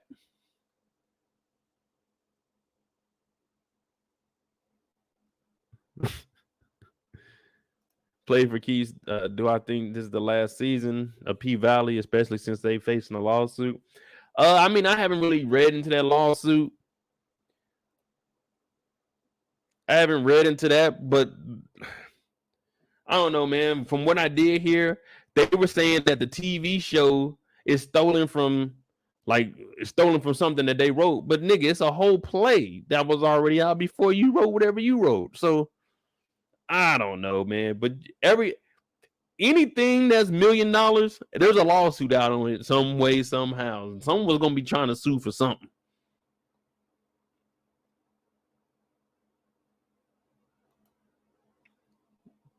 But yeah, man was about to run out there with the damn ankle monitor on. Just sprinting. Nigga. Maine, if Mercedes is 30, we're gonna put Maine at like 30 to, I say Maine probably a little bit older because he got a full beard, but if you look closely, it ain't really connecting. Cause that's when you start getting older, it starts to, you know what I'm saying, start to disconnect. My shit connected. Mine just turning gray right now. But you see his beard, he's got little patches and shit. So I put him at about 30 maybe. 30, yeah, 30 to 35. Put him in that range. This nigga was about to run across the street with an ankle monitor on to a dead body. Nigga, what? Mercedes saved his life. See? Mercedes is transferring. Listen to me. She's transferring from the strip club to being a mother. She's starting to have empathy. She's starting to care about others. Yeah, you see her whole relationship with Derrick has changed. She's opening up to Keyshawn, her once rival. Now she's opening up to Maine. She's becoming a mom. That's what you like to see. Yeah, every now and then she can pole, but it shouldn't be your full-time thing at 30. You old. Look at Maine. Maine ain't slinging. Maine is sitting on the porch with an ankle monitor. He old now. He old now. It ain't our game no more. Now, when I say old people, I'm not calling 30 like ancient or anything like that. I'm just saying it's a whole different game from them 20s that we was in. I feel like my 30s is probably like the best time of my life. I ain't gonna lie to you, about from 28 up to where I am now. Yeah, your 30s, hey, you know what you know at 30, so it's like it's time to live a little bit.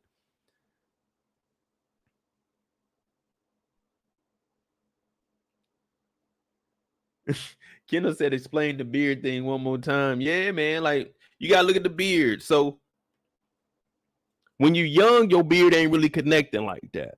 You know what I'm saying? It's gonna take a while. You're gonna get it. Like my beard, if I go back, like I don't have the full beard. I just had like goatee. That's the only thing that would grow.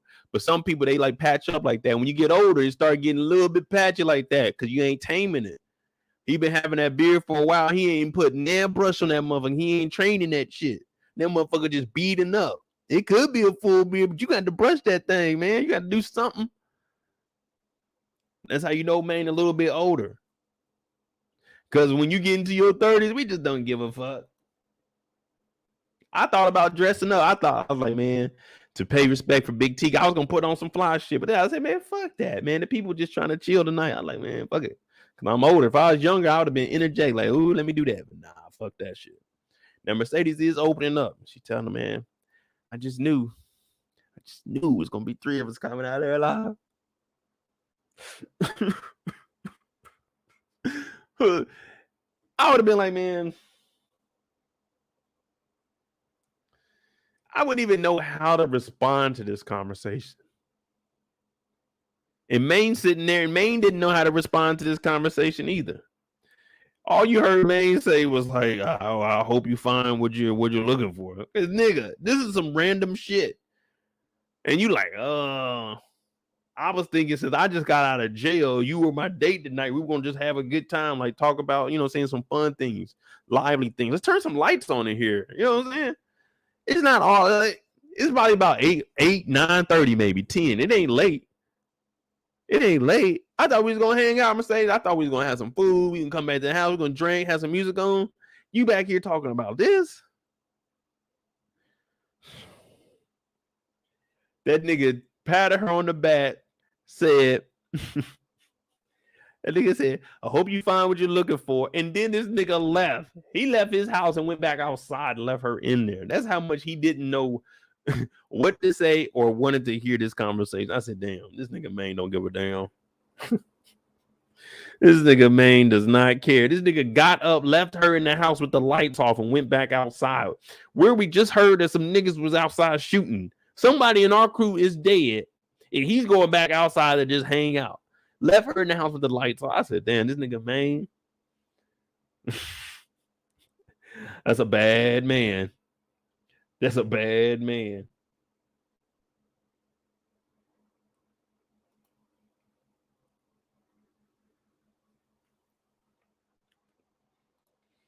Exactly, Matthew. He was thinking, I just got out of jail, girl. You was going to come through. We was going to pick up where we left off. I heard you been celibate. Yeah, I heard about that. Word on the street. You been celibate, girl. Thought you was going to show a nigga some love. You see how Black him out? Niggas when they start getting desperate like that, niggas started talking about, you see how Black and Love was showing me love, man? It's like, man, we ain't never left each other. Now you got to just come up with some dumb shit. Like, nigga, what does Black him out have to do with anything, nigga? It's a dog.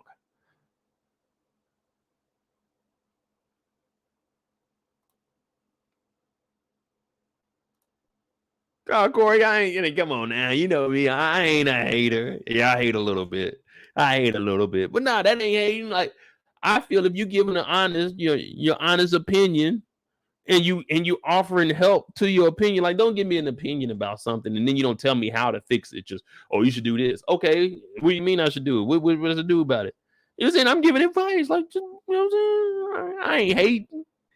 I'm giving my opinion and I'm just giving you, a way to help fix it. Just like when I fuck my love, my face is almost clear, y'all. The scar is almost gone. When I messed my face up, I was doing it wrong. Y'all were telling me how to fix it. In y'all opinion, y'all said, go get some of this, go put some of this on. I was buying this shit and it worked. Look at that. We almost, what is it? March, April, May, June, July, August. We almost 5 months from the wreck, and we good.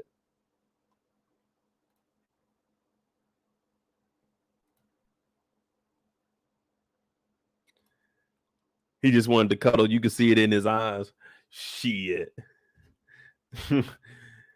Shit. BC, he didn't just want to cuddle. That nigga's been talking about, hey, he been talking about, hey, from this morning when we went to Maine's house, we all jogged over there with Mercedes. This nigga Maine said, oh, I like it when you move things around. This nigga Maine been, hey, he been on it from the time he got it. That was the first thing he thought about. He said, when I go home, I'm going to go get my blue and yellow rag. I'm going to get all the blue clothes I can find, and then I'm hitting up Mercedes. This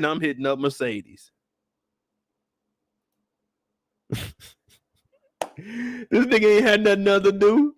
He couldn't go nowhere. And if he's smart, he ain't talking on the phone because they might be tapped. So he like, shit, I'm gonna see if Mercedes gonna slide through.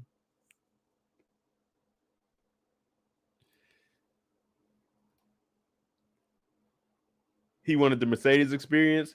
Exactly. And what did I tell y'all? The Mercedes experience ain't worth no damn 10,000, let alone 40,000 a month. All right, you got your NDAs and all that. You could have paid her 10,000 for the month. This nigga did 40,000 a month, 10 a week. This nigga Maine about to get this shit, and he just got out of jail with an ankle monitor on. The Mercedes experience is 10,000 a month, and that's just to keep it quiet because you the coach and you got, you know what I'm saying, you breaking off this kind of bread, and you got an actual career. Maine ain't got shit going for him. Hell, Maine might not even make it through the rest of the season with Big Murda on the scene.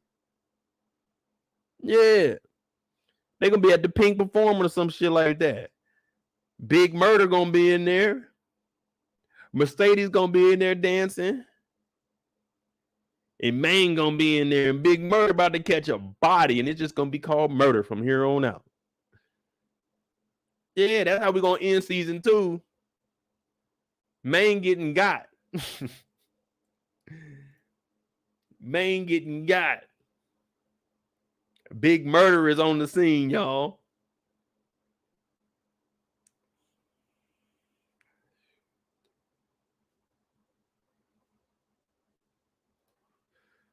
Stacy said, Coach look like a Muffet. Muffet babies.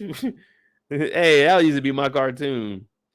When you know what's kind of weird and you wish that you were there, just close your eyes and make believe, and you can be anywhere. Yeah. Muffet babies, we make our dreams come true. Shout out to Matthew for that $5. Murder Night Part 2. Hey, for real. That's what we need, though. That's what's keeping us entertained, because we all said that this was probably one of the best episodes, and it was partly because of Little Murda. Yeah, I know a little bit of songs. If something pops up and I think of an old song like that Muffet Babies, that was just I used to always watch Muffet Babies.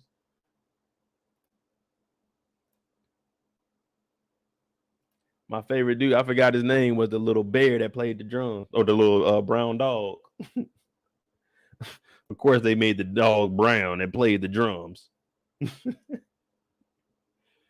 Who we got next? After Mercedes, we can either do the Keyshawn story or, damn, we still got Keyshawn. We got Hailey, Uncle Clifford.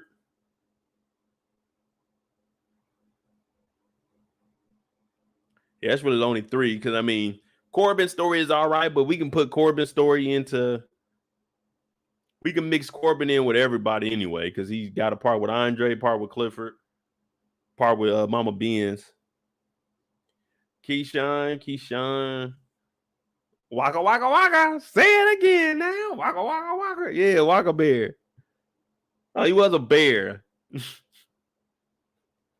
I told you, I mean, I'll be forgetting shit. But if you show me something, I can remember it. Waka, waka, waka. Say it again now.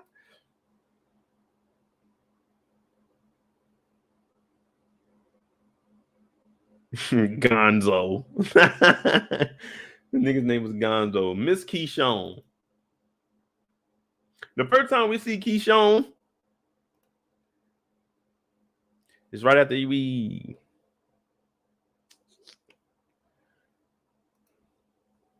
Yeah, the first time we see Keyshawn, I was thinking of Mercedes. Was right when she came in with her documentation. Now, if y'all don't remember, Hailey brought her a cell phone. Hailey brought her a cell phone and told her to look up Hailey Colton. Now, she was also telling her that there's other ways to leave. So what she's doing is making a fake passport. Hear me out, because I was in deep thought with this last night. She's making Keyshawn fake passports. I said, okay, is Keyshawn about to get about the country?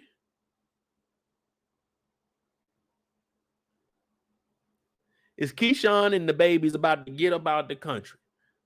Because why are we making a fake passport and not just a fake ID?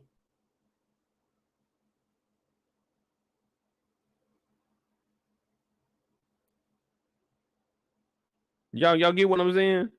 We went to making fake passports instead of a fake ID. What are you gonna do with that passport? Yeah, I mean, you could go show your ID, but if you driving, you can't show the passport to a nigga, and the nigga be like, oh, you good to go.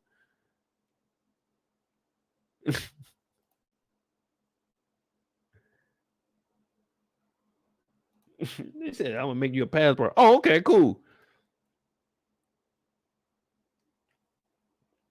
Was he telling them, you gonna get all the money from the door? Tell Derrick he's gonna get all the money off the floor. If she's leaving, Derrick ain't got to get no money. I know she said tell him that. I hope they don't try to give him that because he's probably gonna be there. Because you already heard how we about to get on him next. How he was talking about, I don't want you in there, man. It's a bad place. Like, calm down, Derrick. Calm down, Derrick. It ain't that bad of a place. I mean, you did get a gun put on you, but you deserved it. It ain't that bad. So when she looked up Hailey died. Hailey died out, what was it, in Dallas?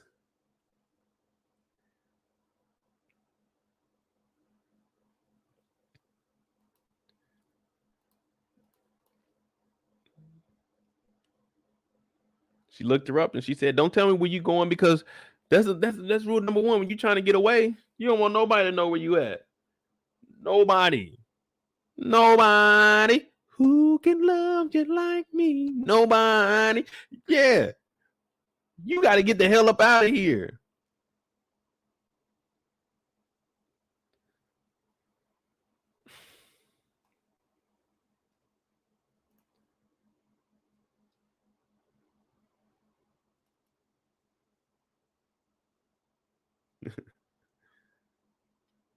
They get to the house. White boy Derrick, if y'all remember, I keep talking about it because we ain't heard shit else about it. White boy Derrick had 3 jobs calling him. He had 3 potential interviews. You remember when Keyshawn was about to get away and he went to go help build that fire pit? He said, 3 jobs called me for an interview. I'm about to take a shower. You want to join? We ain't heard shit back about none of them jobs. But this nigga went and bought some Christian Louis Vuitton. See, I can't pronounce it because I don't wear the shit. But he done went and bought her some shoes. Red bottoms. You know what I'm saying? That's the politically correct term. Red bottoms. He bought her some red bottoms. Wait, what money? Who fucking knows? Hopefully he said it's with her money. He bought her a 7.5. I know shoe sizes. Every now and then I might, drop some shoes off. I know shoe sizes. He talking about 7.5. That's your size. She said, my foot done widen out since 2 babies. Nigga, this is the first time you done bought some shoes for your old lady since the babies were born. Now, I'm cheap. This nigga white boy Derrick takes the cake. This nigga ain't bought shoes in years. At least 4. At least 4 years. I'm on 7.5. That's your size. She said, nah, my feet didn't got wide, honey. I know in his head he was like, fuck. And he probably bought them off of somebody. I doubt he got a receipt.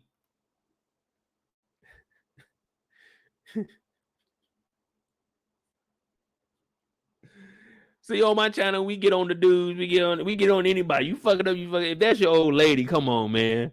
If I'm living with my woman, then all right, yeah, I'm gonna get her some shoes. Like, it ain't gonna be like a 4-year thing, but don't get me wrong, it ain't about to be every month, every 2-3 months. Nah, it's gonna be, maybe every little while. When I buy me some shoes, I get you some probably. And I barely buy a shoe, maybe like 4 pair a year. Goddamn, Derrick, you ain't got no job, spending up the little money that she got.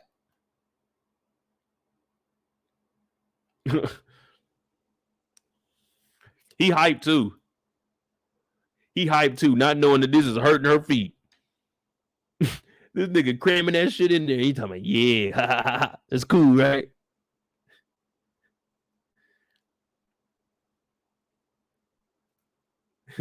You would think Derrick a 2-time felon the way he can't get a job. You got to remember though, Derrick's family, they were wealthy.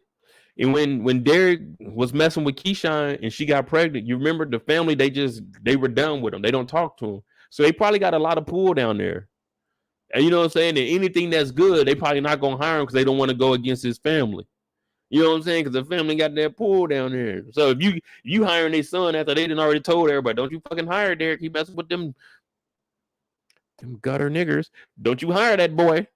You know what I'm saying? It could be like that. They are down in the South too, so.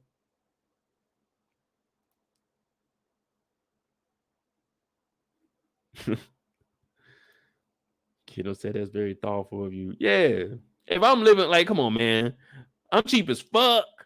If I'm living with my girl, I mean, I'm not about to be wilding out, spending just recklessly, but yeah, I'm gonna get her some shit. We not living in poverty. We ain't living rich. We ain't about to be living above our means, but shit. You know, make sure you straight.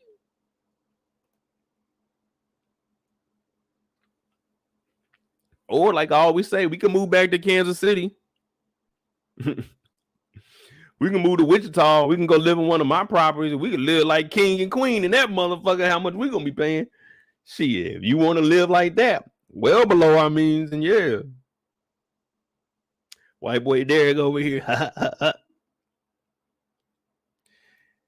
And Keyshawn is upset. And this is one of those. I forgot the artist's name. What is his name? You guys will know it when I sing the song.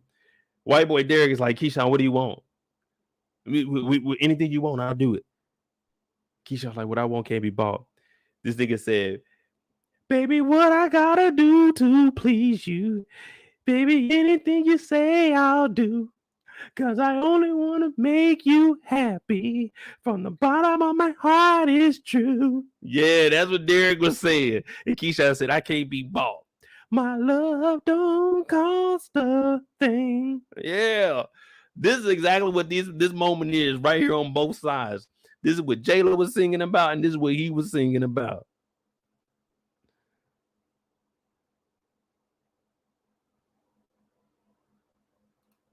And this is what Kanye say. We got money, but we can't buy our freedom. She just want to be gone. She wants to be in a happy life, people. Better than this. And y'all know how I feel about white boy Derrick. I want Diamond to be the one to get rid of him.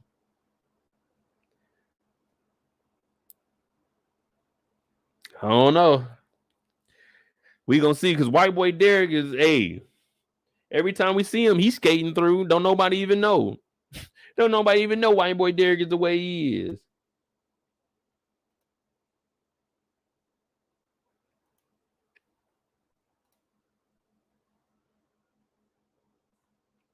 You know you down bad when you on your knees and you putting your head on your girl's stomach and she ain't pregnant. And you just putting your head on there and you crying and sobbing. You know you done fucked up. You know you down and out. This is your last straw, brother. She's leaving you, bro. It's over with. Niggas got to get down on their knees. They hold on the shirt. Yeah, nigga, you done fucked up big time, nigga. Either that or you an amazing actor. And it do be niggas out there faking it. Them niggas just be trying to live with somebody. But goddamn, Derrick, it's over with.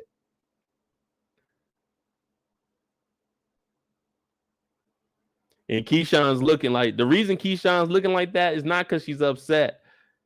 It's because she's frustrated that she got a grown-ass man on his knees crying about some shit he could have fixed. If he would have just been a regular-ass white boy, you'd have been all right. But you had to be white boy Derrick.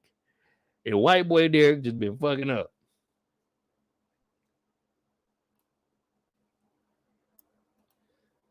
Grown-ass man. She over here frowning because them shoes are just too damn tight.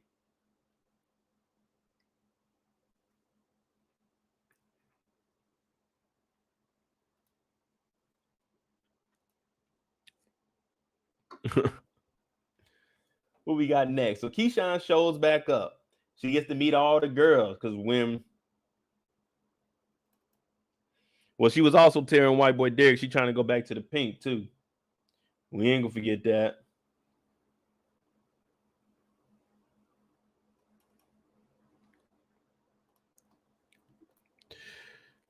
That dude Derrick is slow or something. No reason dude can't Derrick get a job. Yeah, Derrick get interview every time we look. This nigga gets so many interviews, man. He done got so many interviews, no jobs, and now Keyshawn about to go back to the pink, and he definitely don't want her up there. She's gonna really be around a lot of niggas up here, and Derrick does not like that. We already heard him because this man pulled that thing out of him, but Keyshawn chose sides. She chose the father of her kids over the man that was doing right by her. And it happened to be a black man. Damn. But it's gonna be good in here. Because Miss Mississippi is back. And we are in the pink, people. We in the pink. It took us 8 episodes to get back in here. Now, we supposed to be running at 50% capacity when we open back up, but this is the motherfucking paint. You think the fire marshal about to keep coming down here harassing us, talking about we over capacity? You know what I'm saying? We over capacity because you, the fire chief, y'all came in here. We was running at 50%. Y'all made it 51. That's why we over capacity, but we back in the pink, people. This show is called Pussy Valley. Down in the valley where the girls get naked. Yeah. We don't want to see all that other shit. Yeah, we know we need it. It gives us a full story. But we tuning in for this shit. The strip club, the beefs. You know what I'm saying? That's what we tuning in for, some action. If we wanted to watch a soap opera, we go watch a Lifetime. But this is PValley on STARZ. You don't name it Pussy Valley for no reason. This is what we here for. This is what we here for. And I commend you guys because the writers, y'all did y'all job on this episode here. And I just love giving praise when praise is due. This is what we want to see. Keyshawn shows back up and everybody looking. Diamond looking. Talking about, ooh.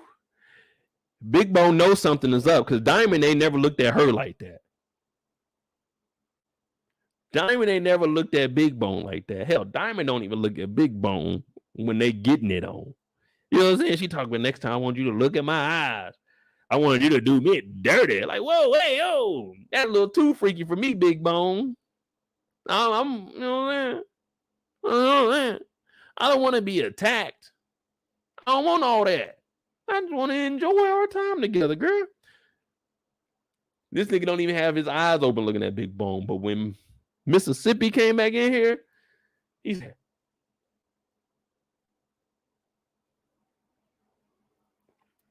nigga started licking his lips. You see, he separated. Yeah. You see, he separated. Watch this. Look how close they were. They were kissing. I know this move. Diamond. Yeah, you might be out and about. You talked to one chick earlier. Yeah, you done got her. And the conversation was good. It was real good.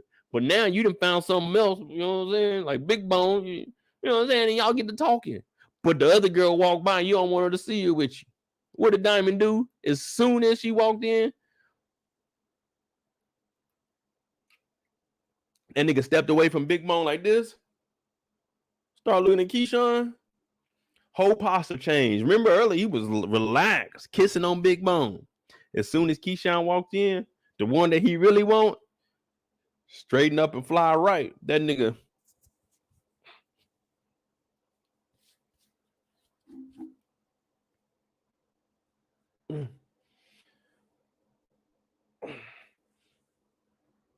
Oh, shit. Hey, Keyshawn. Like, damn, Diamond. You did all that for Keyshawn, but you ain't never did that for Big Bone?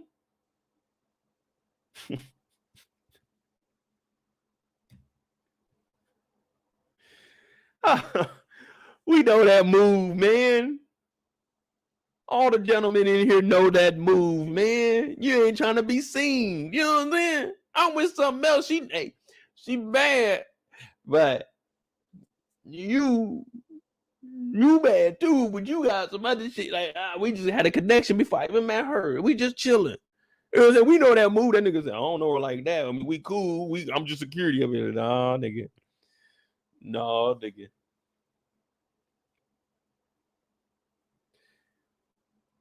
But Keyshawn is back.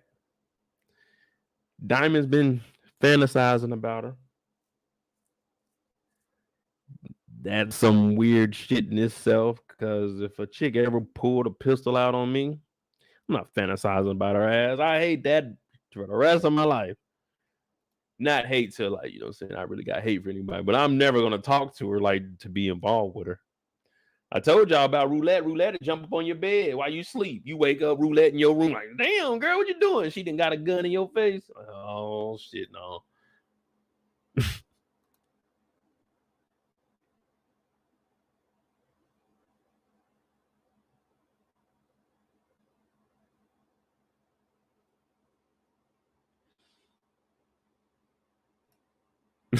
Who is the upright, wise citizen in PValley? Man, I have no idea, man. There's not one character on here besides Ernestine. Ernestine is the only person I can look at like legit. You know what I'm saying? One person that you could actually trust in this has only been Ernestine.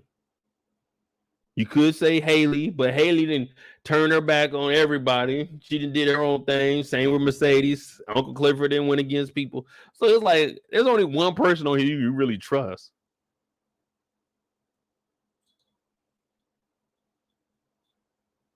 Yeah, I think Grandma's just the only citizen in this town you could be like, you know what? I could talk to her. Or the sheriff. The sheriff was cool. Because he was even checking on Mercedes. I mean, not Mercedes, but Keyshawn.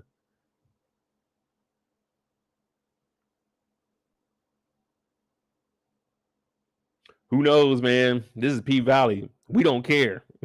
We don't care who we can trust. We want everybody to turn on everybody. We want this show to be interesting. But Keyshawn is meeting the girls. Now, we kind of talked about them a little bit, how they were hyped. You know what I'm saying? They hitting that blow, that white girl. Getting prepared. But Keyshawn don't need that. I just came off the road. But now she's talking to her older sister, Mercedes. She's looking at herself. And you could tell what I'm getting from Keyshawn is she don't even want to dance no more. You know what I'm saying? Keyshawn just wants to be a mom to her kids. That's what I'm getting from Keyshawn. What y'all think? Y'all think Keyshawn, I know she wants to get away, like, take away Derrick. It just seems like to me she wants to get away from Derrick and just get away from dancing and just, you know what I'm saying, enjoy life with her and her kids. That's what I'm getting from Keyshawn. So she can sing one of them old songs. All my life been poor, but it really don't matter no more. And they wonder why we act this way. Nappy Roots gonna be okay. Okay.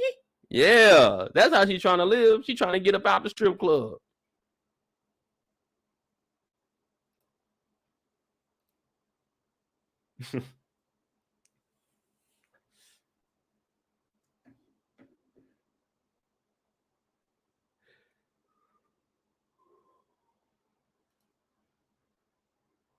Keyshawn ain't happy. She's living in hell right now. Yeah, that's the same thing BC was just saying. She loves dancing. I think she just wants to get away. Yeah, that's what I'm saying. She wants to get away from Derrick. different episodes have different writers, so there's going to be inconsistencies like Mercedes shoulder. Yeah, that's true. I mean, I'm just saying, like, because I was reading an article, especially on like how Power and stuff. They got a budget for the whole season, but some writers ask for different. So it's like, you know what I'm saying, we're gonna have different writers on, and then you just want different perspectives each week. They need hey, hire me, man. Hire me. I'll write some shit for y'all. Matter of fact, I can freestyle season 3 if y'all want me to. We can get on that now. I got like 8 more characters I want to introduce. Throwing all my family members in there as the cast.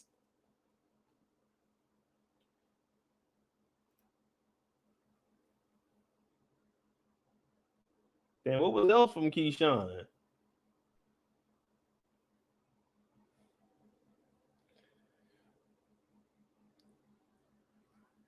Yeah, I mean, other than that, I mean, we had Keyshawn teaching, trying to help Mercedes, but we already know that was a failure.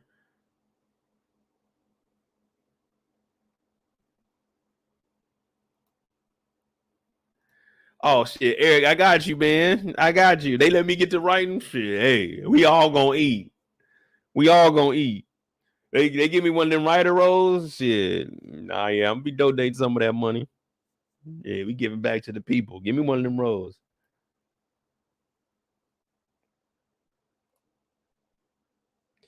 Keyshawn cannot be trusted. Anyone hurt Derrick, she will hurt them. That would be, I ain't gonna lie, One Journey, that would be wild if that's what they made Keyshawn's character. Like in the end, they were trying to help, but she ended up helping Derrick. That would catch me all the way off guard. I would not be expecting that at all. That would actually, that would actually, that would be good for the show. That would, I mean, but they not gonna do it because they raise an awareness in real life, so they definitely not about to do that. Not on no black show. You know how bad they get criticized by the community, if the black community, if they did that shit. Boy, they be on their head. They did some shit like that. Out of all the things that are going on out here, you decide, like, yeah, you're gonna get in trouble for that, and that just ain't the right thing to do. It would be good for the show, but it ain't the right thing to do, man.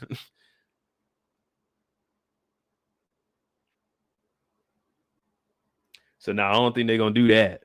She gonna leave. She gonna get away.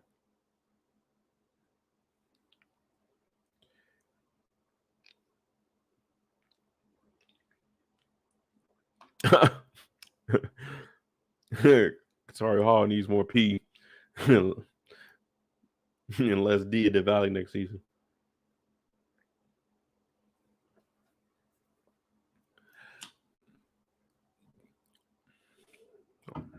I don't think they show P on TV. just the tops. They ain't let nobody pop it for pimp on TV. Next up, we'll do the Hailey and Derrick together. You know what I'm saying? Then we can roll into some free time because that's really it for real. When with Keyshawn, I want to see Keyshawn gone by the next episode. This shouldn't last to the finale. And when I mean gone, I mean out of the house. You know what I'm saying? We shouldn't go another episode without Keyshawn leaving. I think that'll be dragging that out too long. What do y'all think? Should Keyshawn be gone next episode, like out of the house? Or should they wait for the finale? Because if they do that at the finale, that can't be the biggest thing in the finale. It's got to be something bigger. It's got to be a death or something. Or that just means they iffy on getting to season 3 and they just trying to end everybody's story. You know what I'm saying?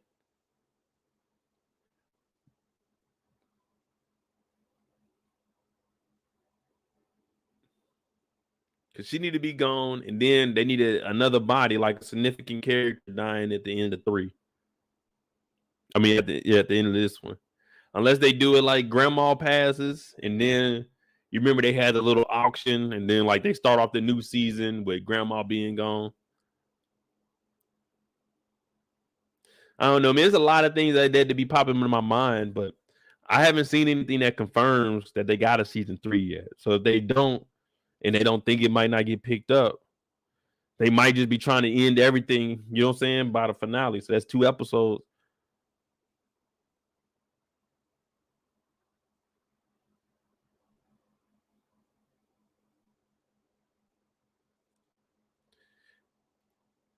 I don't think so. When is she doing her dance? Do you think that happens next episode?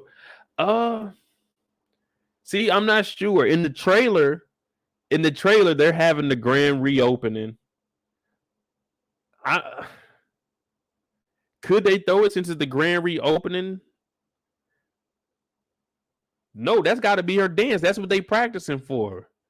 Yeah, for the grand reopening. So that's gonna probably be next episode. Because in the trailer they were showing it, and they showed Clifford on the stage.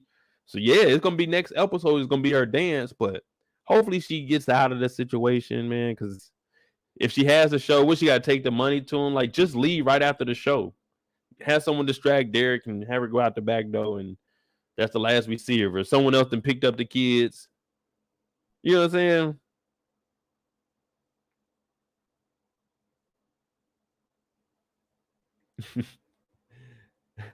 Matthew said the storyline needs to end, and the casino storyline, I don't want to hear about that in season 3. Hey, the same storyline from the Ozarks. The Ozarks, they had a strip club, Lickety Splits. Oh, the Pink is a strip club. They got a casino coming in. Oh, they got a riverboat coming in. I'm like, God damn, the same thing. Then we had to get into corrupt politics to try to get the right funding and shit for it. Like, God damn, here we go. This is the hood version of the Ozarks, people. Just way down in the valley. PValley, Ozarks, head to head. We just take a little bit from this show, take a little bit from this show, put it together. New storyline, people.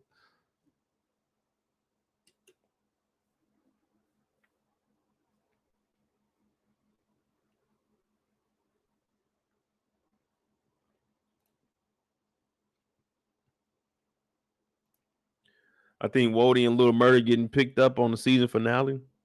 I can see Little Murda. I think Wody, he'll get away with his.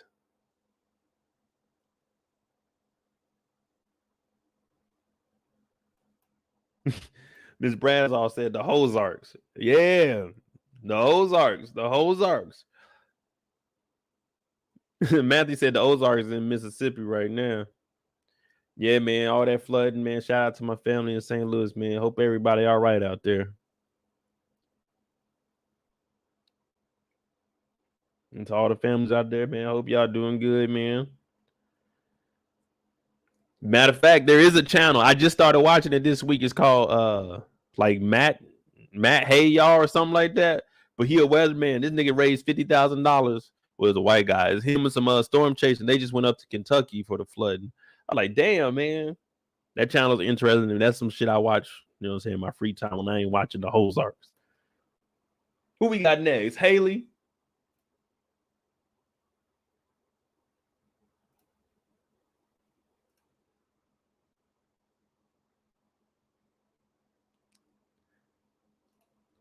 Nikki, it's 8:30 here. Yeah, I'm on the West Coast.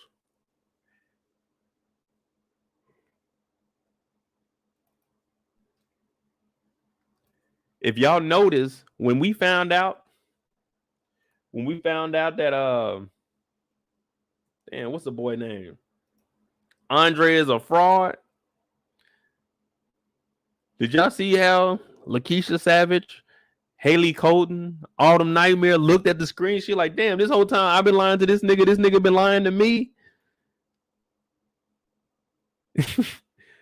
We both just been lying to each other. You didn't think you was gonna get out-lied to. This nigga daddy up here. North Mississippi Correctional Facility. They put this nigga daddy on death row. Maximum security facility. Like who went and got this HD video of this nigga's dad?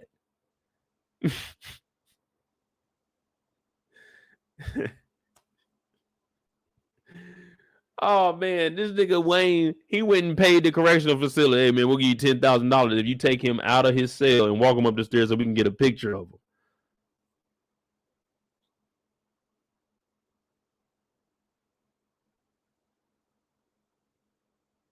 This nigga got his hand cut like, ah, damn, man, they done got me. This nigga was lying about his dad. Nigga was lying about his mama. Mama the dope fiend.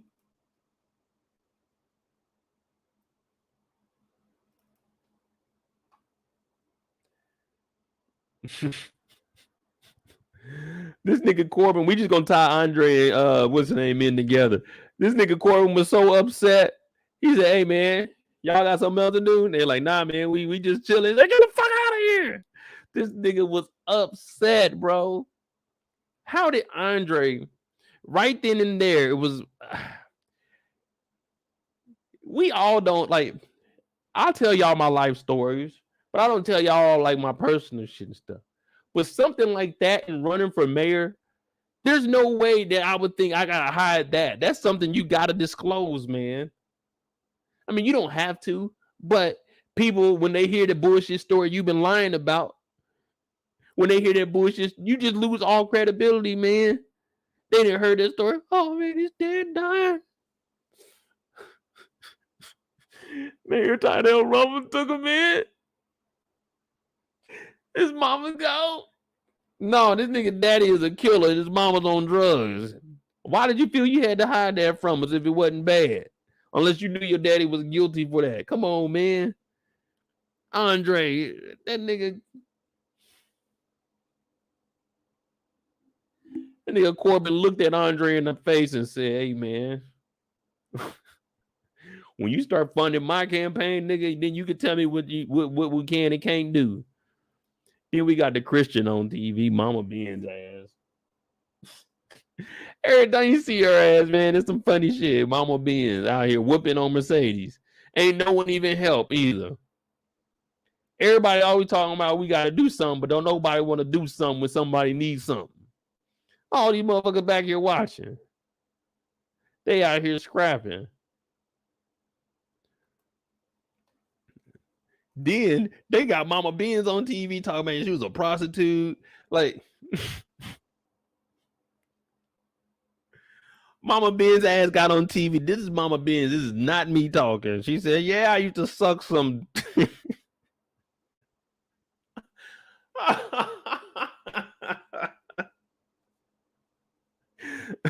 Yeah, I used to suck some D back in the day, nigga. But I don't do it now. We ain't worried about yesterday. We worried about today. I said, God damn. She was all up in Miss Ernestine's juke joint, wilding the fuck out. Grandma was in these streets, nigga.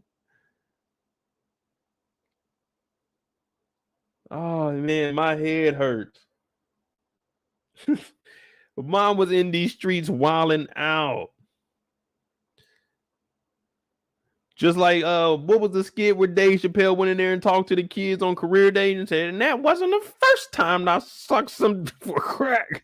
Like, nigga, what? Oh, man. That nigga Corbin is upset. Half Negro breed. He is upset.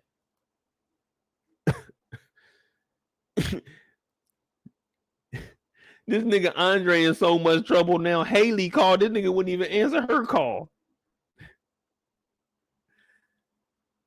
Oh, man.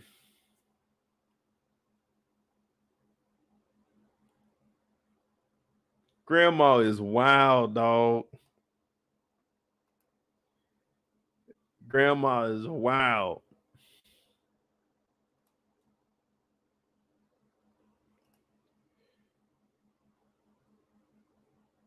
We got Keisha pulling up with George. Now, when I tell y'all, I should have did the little picture side by side. When I tell y'all we have the same storylines, this is the Ozarks. Because what did they have to do in the Ozarks in order to get the casino? In order to get the casino in the Ozarks, they had to get the Snell's land. In order to get the casino in PValley, they got to get Hailey's land. Darlene Snell had power. Georgie has power. Darlene Snell's husband died. Well, she killed him. Georgie's husband died. They both got the power after their husband died. See what I'm saying? Same storylines. Are we tracking? Are we tracking? Darlene was beefing with everybody in the city because she was the most powerful woman. Georgie is beefing with all the dudes inside the cigar lounge because she's the most powerfulest woman. Yeah. We just take a little bit of your storyline, we put that in our storyline.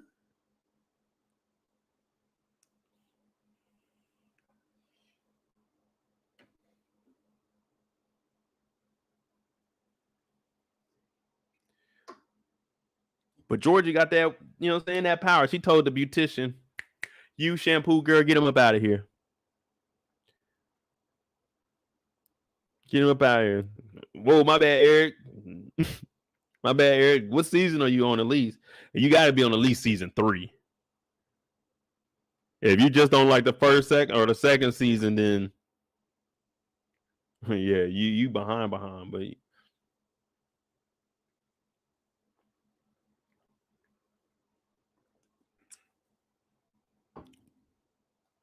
Kendall said, Moby, stay connecting the dots. Well, I like the Ozarks. The Ozarks is one of my favorite shows on Netflix.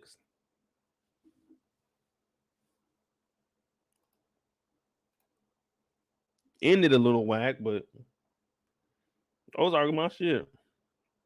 Now she's in here talking to Georgie, and we getting down to business. Now Georgie is offering that 5 M's.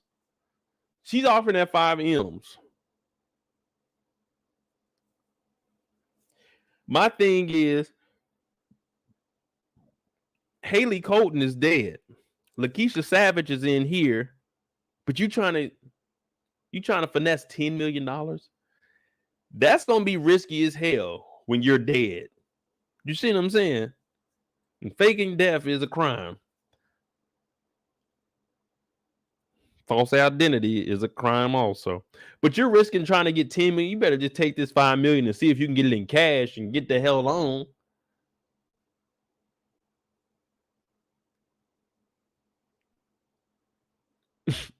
A $10 million deal. I don't know about y'all, but they're gonna be on your ass in Mississippi if a $10 million deal goes down to a strip club.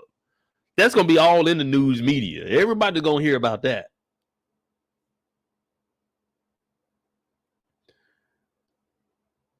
Chrissy said, "I'll take the 5. Would y'all take the 5 million?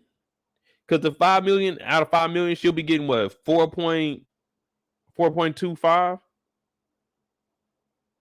No, 4.35, and Clifford to get 1.6. I'm taking the 5 million. Wiping my hands clean. She talking about, what about the other strippers? What about them? What about them? Michael Jackson told us, all I want to say is that they don't really care about us. Yeah, what about them? I'm taking the 5 M's.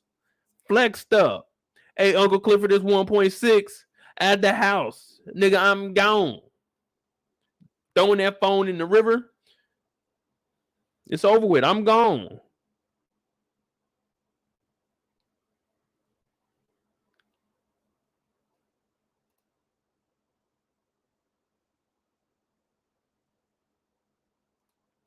IRS gonna be in the middle of that 10 million. Yeah, they're gonna be in the, hell, a $5 million deal.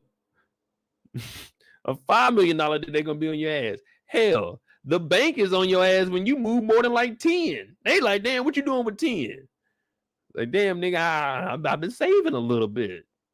I gotta, you know what I'm saying, let y'all know I'm moving 10 to another account. I know it ain't much, but goddamn, niggas just tricking off. There's a $10 million deal going on. You know that strip club, the Pink. Y'all need to be investigating that shit. Y'all worry about my little 10,000. Go do that shit.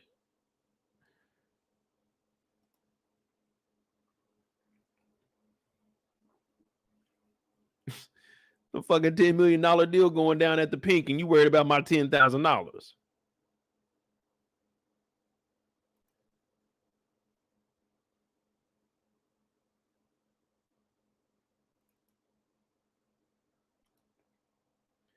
Now Andre's going through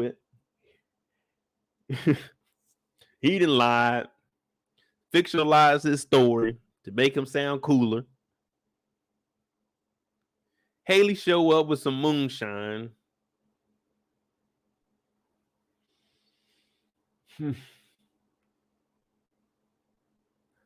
Hey, if you show up to my house with some liquor, now I'm not picky, but don't show up with no fucking moonshine. Unless I told you I like moonshine and this is specific moonshine that I like, don't show up to my house with some moonshine. Show up with a bottle of something. I'll drink it. You know what I'm saying? I ain't too picky. Well, I am. I ain't gonna lie. Don't bring me no bullshit. But bring some regular. Don't bring no moonshine over. Got this big ass nigga, Andre, about 6'4", sitting Indian style. On the floor drinking moonshine. No, BC, I know moonshine setting the South. That's why I said if I'm gonna drink moonshine, at least let it be something that I told you. This is who I like buying from. Don't just bring me some random ass moonshine. Then they got to sit down. She come over. She want to be sexy. I'm like, hey, are you just getting off of work? And then again, you work at the strip club. Y'all not even open. Why are you wearing a dress suit?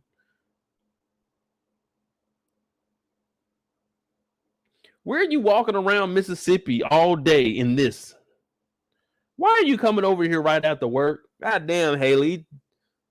You called me earlier. I didn't answer. That don't mean pop up at my fucking house. That don't mean just come over.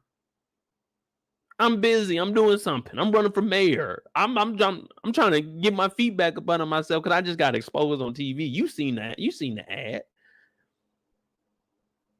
She come over talking about you gotta believe in something. Believe in yourself. He's like, no, I don't know, man. It's just hard out here, man. She's like, at least you knew your dad, Andre. At least you knew your dad. And I was like, damn, that's touching. At least you knew your dad, Andre. You need to pursue this. You need to get back up and get right. And Andre sitting there, Indian style, like a kid, hands on his knees, talking about, really? Just listening to everything Lakeisha Savage, Autumn Nightmare, Hailey Colton is telling him because he don't know who the hell she is right now. She's like, drink up. Drink that moonshine. You don't think this is a little weird, Andre? Last week, she just came over, or the week before, she just threw that thing on you out of nowhere. It don't work like that, man. She wants something. She already using you to try to get a $10 million deal. Nigga, if I'm brokering a $10 million deal, I need at least $500K, $1 million or something for being the broker. She ain't offering this nigga nothing. Andre just sitting here listening and I'm like, Andre, what the fuck, nigga?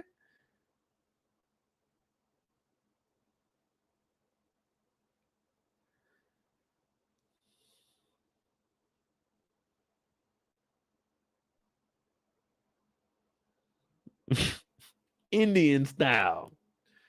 Think about it. When's the last time be honest, when is the last time any of y'all actually sat Indian style? I want to hear the last time y'all sat Indian style. Now I sat with my legs crossed, like when I'm sitting in the chair, like right now, my legs are crossed. You know what I'm saying? Like, well, my ankles are crossed, not my legs, people, my ankles. Well, my ankles are crossed like that, because my left ankle be hurting. But when's the last time you sat Indian style? I don't even think I can get on the ground right now and sit Indian style.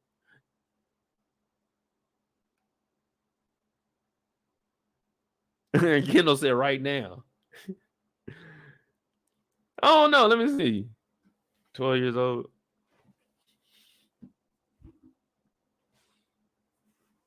See, I can't even lift my other leg up that. Oh no, this is already too much. Nah, I ain't sitting in no Indian style for more than like maybe a minute. That shit, my hip hurt. Andre in here. Why does everybody just be at the house with the lights off? Do y'all ever just go home and just sit in the dark? You know, you just sitting there and like, damn, I fucked up today at work.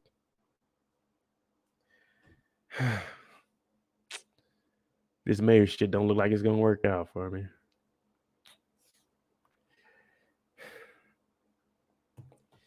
Well, at least I got a house to stay in. I don't want to go back up to Atlanta because Brittany might be in there with Lord knows what in her mouth. You know what I could use in this moment right now? Keyshawn. No, not Keyshawn. Hailey. Hailey could come over right now. She could just cheer me over some moonshine.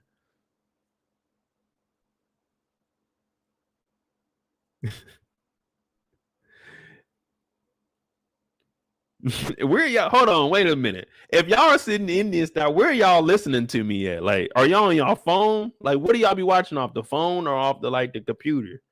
Y'all talking about y'all sitting in Indian style. I'm expecting y'all to be sitting up and paying attention. Indian style, Indian style, y'all too comfortable. Y'all not even listening to the conversation.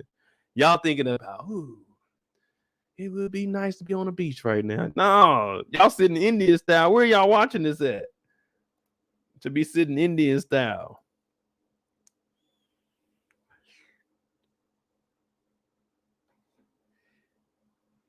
But you see, sitting Indian style, it isn't normal. Shelly said the same class. No, I'm just saying, you know what I'm saying? 90 degrees. But when you tell people about your life, you see how uncommon it is, and not a lot of people sit Indian style. No one ever mentions, you know what? Last night I was in this chat. You know what I'm saying? Make sure y'all hit that like button because we like this channel. I was in a live stream and I was sitting Indian style listening to him. The guy's voice is actually relaxing. He kind of knows what he's talking about. Now, he doesn't have any certification. He isn't qualified to talk about shows. He isn't a critic, but the guy is cool. But I was sitting Indian style. You see, no one ever mentions I was sitting Indian style throughout the day because not everyone does that. That's some weird shit. You know what I'm saying? You want to keep that to yourself. I'm sitting Indian style. You know what I'm saying? Hey, man, I was watching a movie on my couch yesterday. I was sitting Indian style. Nigga, why? You know what I'm saying? Nigga, why are you Indian style? I just think that's so funny. The only time you should be Indian style is when you taking photos as a football team or something, like y'all sitting down there, or you a kid in elementary school in the gymnasium for a pep rally. That's the only time you should be Indian style. Hey, Kendall said, get me into some yoga and Pilates now. It all depends. Yoga, that's too flexible for me. Pause. But like Pilates, I seen some on YouTube. Some Pilates. What's that thing where you kneel and pause and the damn goat jump on your back? What is that? What does that work on? Is that healthy? I be seeing that shit. I'm like, that just looks stupid. No disrespect to anybody that does goat stuff, goat yoga or whatever it is. But I'm like, what is this doing? I told you I got a massage one time, and this lady, she was standing on my back. I said, damn, I ain't never felt better. Little bitty lady too. She probably like 100 pounds, but that 100 pounds was nice. I said, damn, girl, this is a deep tissue.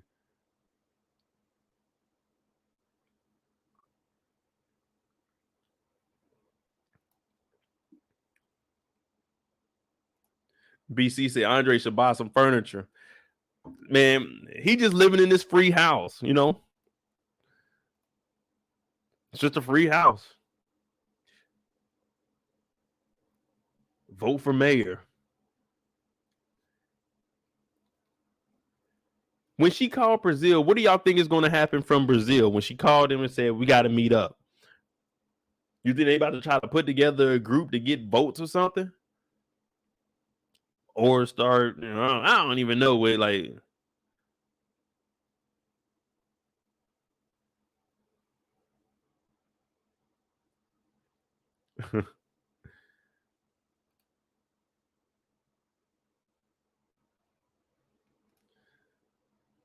Nah, man, y'all talking about I quit yoga? Nah, I don't think.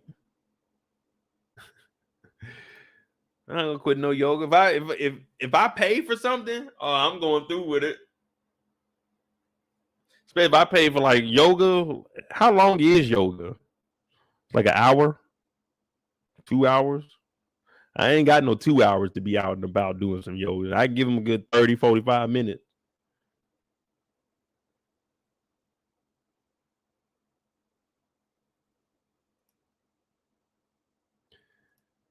I think she's doing a fundraiser for him. Mm-hmm. This storyline is so boring. No one wants to even deep dive and give real thought to what they got going on. It's like it's unnecessary. I think they messed up by letting Hailey buy the pink too early. She shouldn't have been able to get the pink in one season. Like everything we see now, it should have been like that and building up Hailey and had Hailey buy the pink at like the end of this season.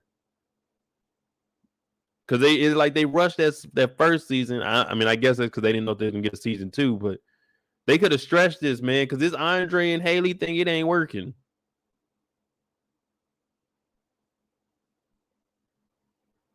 Were they a couple now? They the power couple of the town?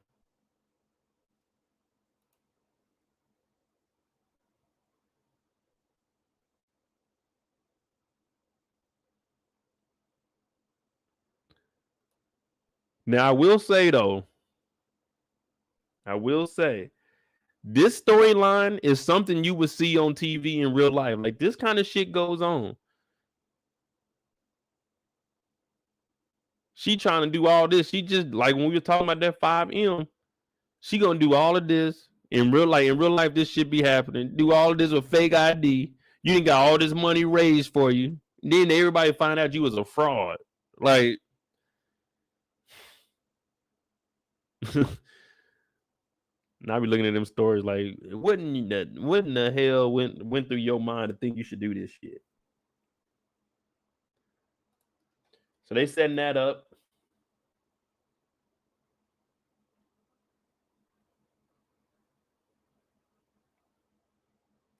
And that basically just leads us into Mama Ben's.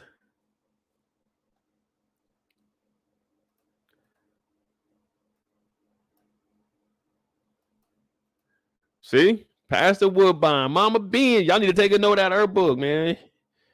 Everybody send me $1 in here so I can give you some chicken wings. Cash App is at the bottom of the screen. MOEDOTJ. Normally I don't ask for them, but Mama Ben's and put that spirit in me, and I gotta ask for it. 444, 13, 35, 6, 25 cents. Minister Mike, I don't blame you. 25 cents is accepted around here. Also, all money is money. Ain't no such thing as all money is good money and all money bad money. All money is all money. And Minister Mike sent 25 cents. We even had Shaquille Oatmeal drop the bag in there. Where is it? Shaquille Oatmeal was $100. Shit. I don't even know what this, like, this is her fundraiser. People know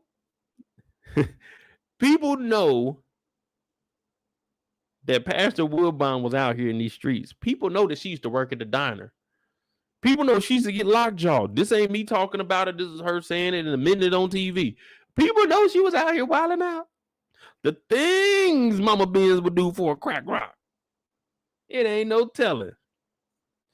It ain't no telling.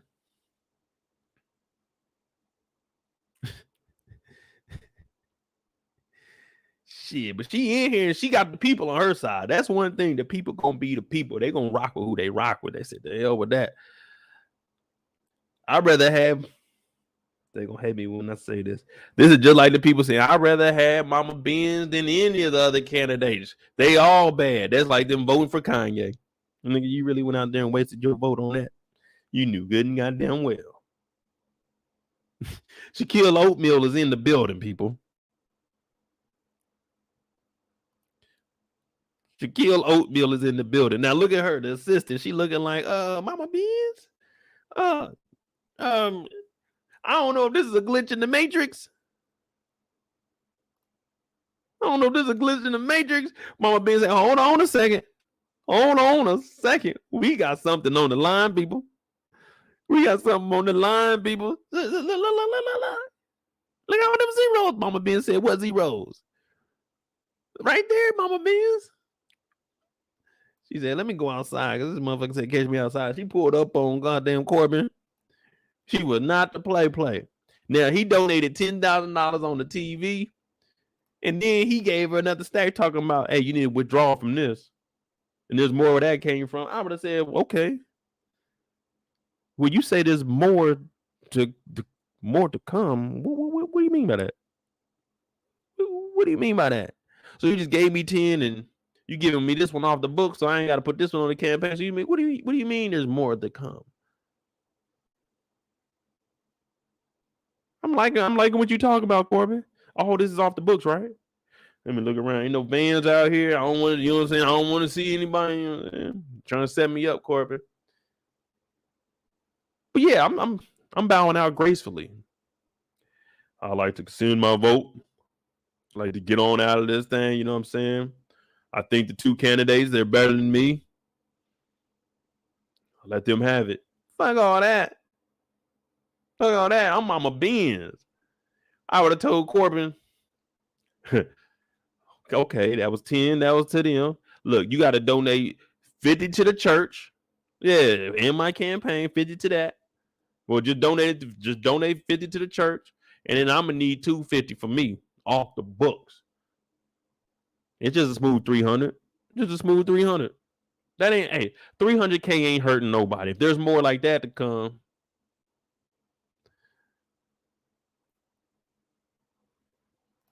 Might say you want me to do a church session. I don't know, man. I ain't good with church. I don't know no sermons or anything. But you know, we might get one if they give us a real church scene. You know, we might get something out of there.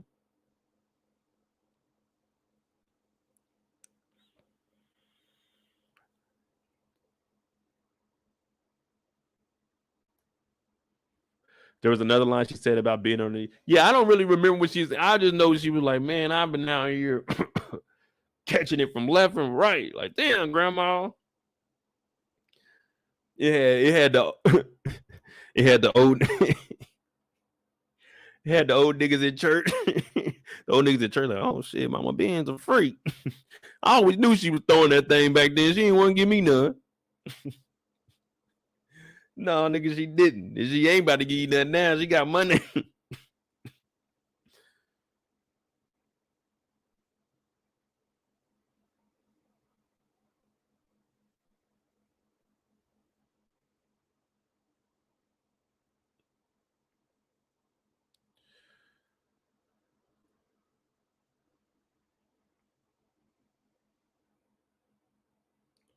Shakara, thank you for the $10 cash app. She said the mods got her blocked. Shakara 323. I mean, I don't remember her doing nothing, but I don't know how the mods unblock, but unless it's something they can go to or I gotta go to. I'll look at it tonight. Thanks for reminding me though. But if I'm Mama Ben's, I'm taking that cash and I'm gone. Oh, I now see what you're saying.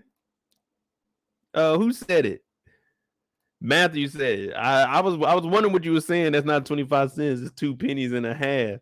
Yeah, Minister Mike is a goddamn fool. Is 0.025. I didn't even see that.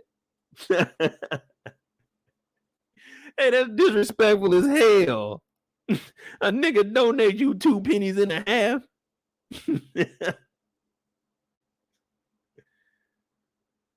Oh man.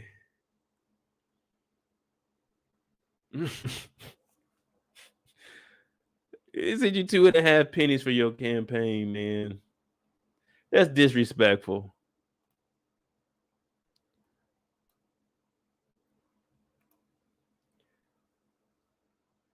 Who was there? Oh, it was not Lil Murda, goddamn Uncle Clifford. Yeah, we got Uncle Clifford left. What do y'all think about Uncle Clifford what do you think about Uncle Clifford and the storyline that they got going on with her seeing her mom and going out there and talking to her? How do y'all feel about that? Is it too supernatural, or is like, all right, you know, some people that's just how, you know what I'm saying, how they get right within? I don't know if I like where that's going. I mean, I know it's giving inspiration to Uncle Clifford to go get even. Bad bitches don't cry.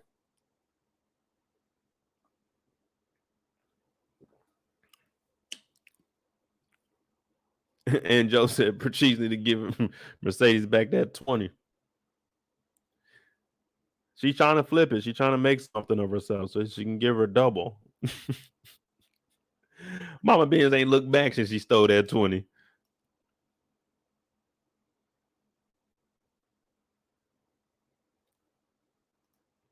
Uncle Clifford going to get the pink back. I don't know, man. There's something about Hailey. I think she's going to do something crooked.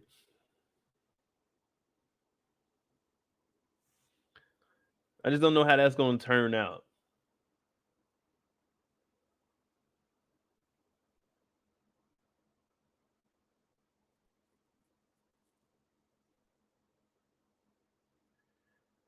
I don't even know what I was looking for. Oh, here we go. So Clifford left. Clifford left with the box. And what I tell y'all earlier about priorities, Clifford left. Talk about I'm taking all this. I take the jukebox, but it won't fit in my Birkin. I'm scratching my eye like a damn kid, but it won't fit in my Birkin. Man, why does Uncle Clifford have this fucking Birkin and this raggedy ass Caprice?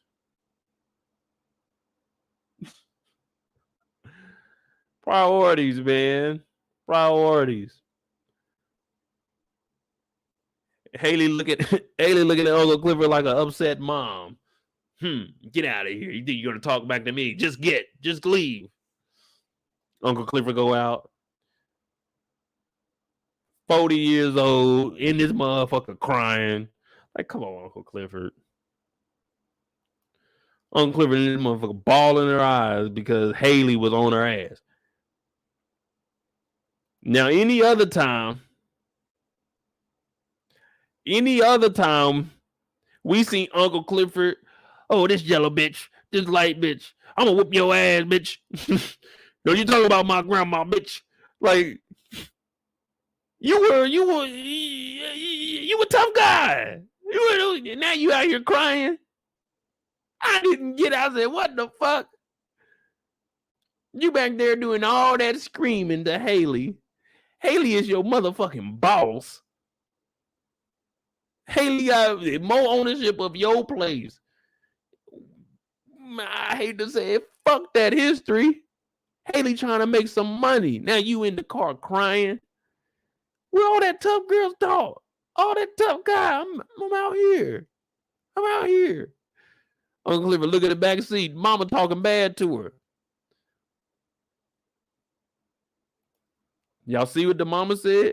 The mama just said exactly what I said, but she said it in a nice way. I got on Clifford. I told Clifford the same thing. It was just I was lighting that fire up on the Clifford. Get your ass up, nigga. Ain't no crying out here, nigga. You 40, nigga. Get up off of that thing. Get to work, nigga. Ain't nothing to cry about. She about to make some bread. Yeah, you want the pink back. It's unfortunate. We lost it now. It's gone. Hailey on this motherfucker, make some money out of it. That's what mama saying. Then she hit that cigarette. All that crying. We don't do that.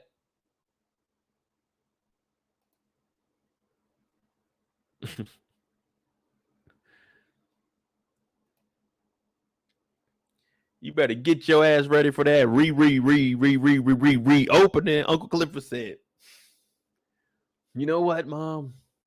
You're right. I'm going to get right, and we're going to do something about this. Well, okay. We'll believe it. She turned around and looked at them seats. Mama was gone. There's a big-ass umbrella back here. What is this? Grass? What is this up here? A mink? What else Clifford got in there? Clifford got that first purse that Clifford ever had. Yeah.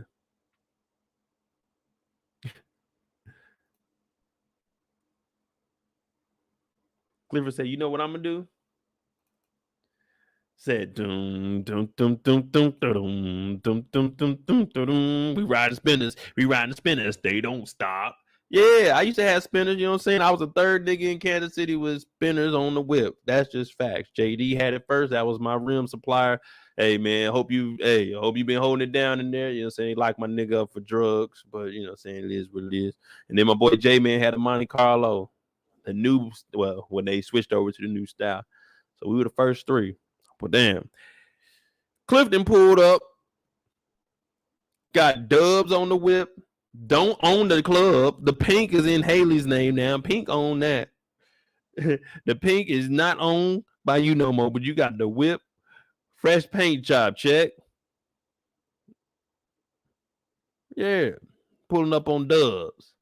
Corbin like, oh shit. What we got going on now? Uncle Clifford got out the car talking about no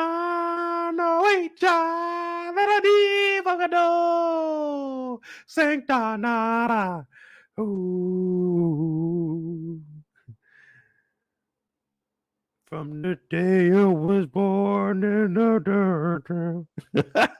Uncle Clifford got out that motherfucker just like the Circle of Life. The fucking live action play.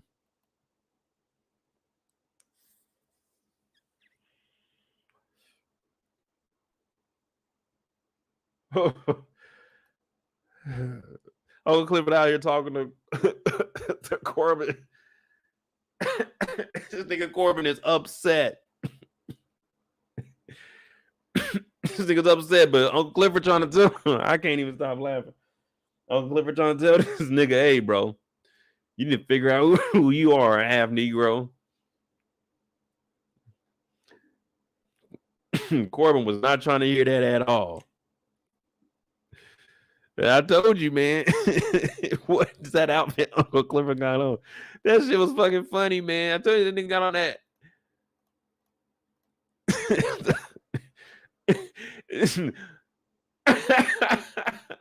Uncle Clifford, one of the niggas on goddamn on Black Panther, where they out there and they protecting the border. Like, goddamn it, Uncle Clifford. Really, nigga? This is what you wearing today? Mm. That motherfucker Uncle Clifford be styling though. You'll never see Uncle Clifford in no regular ass clothes. Uncle Clifford is going, hey, if 10 is the best you could dress, Clifford said, I'm taking it to a 15. I'm taking it my own way. I'm doing my own thing, putting a little bit of bling, bow on that motherfucker. We turning it up. Uncle Clifford don't give a shit what none of y'all niggas is talk about. Don't give a damn what the politicians are saying, what the hoes are saying, what the niggas are saying. She don't give a fuck. Uncle Clifford said, I just woke up. I woke up like this. She just went over to the motherfucking chair where you throw all your clothes on. You know what I'm saying? You had a lawn where you just throw all your clothes on there. Uncle Clifford said, you know what? I'm just going to throw all this shit on. Just put my body in any holes that it go on and we going out.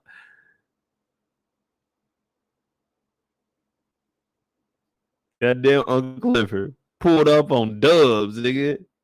That's too much. Hey, see, you can say this back in the day. That's too much meat on them rims, Paul, but it's too much tire. Yeah, it's too much tire. You gotta go a little bit lower than that. But you be rough riding it through Chuckalisa. I understand you ain't trying to crack no dubs either. Them dubs, what them 22s? Yeah, probably 22s.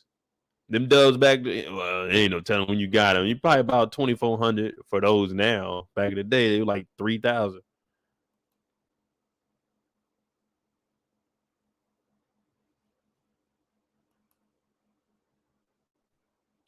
But Corbin, he hears what Uncle Clifford is saying.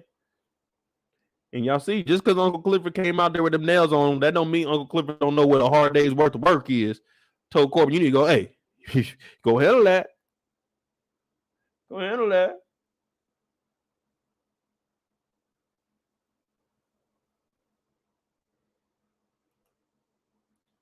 And that's pretty much it, because we know Uncle Clifford went and talked to her mom, but same old thing, poured out some Crown for her. How do y'all think that the whole the Clifford and his mom is gonna play out? Do you think it's gonna tie into grandma like passing, or is this gonna make, you know what I'm saying, Clifford actually get up there and start hustling more?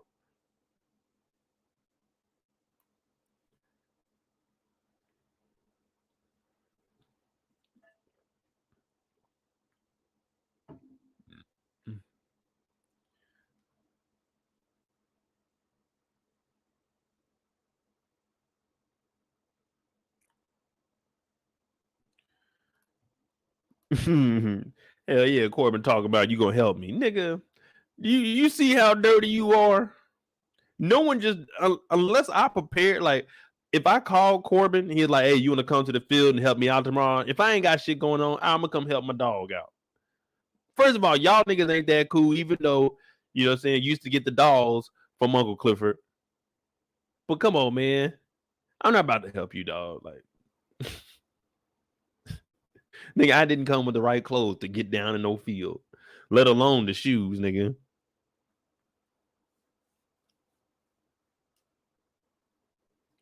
Shit, they better have chained grandma down. Grandma walk about that damn church. I mean, not the church, but out the hospital and go down to that river again. I've been traveling for some time with my fishing pole and a bottle of wine on these long, dark, dusty roads. Grandma ain't making it, man. Grandma Ernestine. I like saying her name, Grandma Ernestine. That's just how I talk. Ernestine is too hard to say for me. Ernestine. Yeah, I don't think Grandma gonna make it back. I sure hope so, but it ain't looking good. We can go into some free time now, or if y'all have any questions or predictions on what you guys think is going to happen. We got what, 3 hours? Yeah,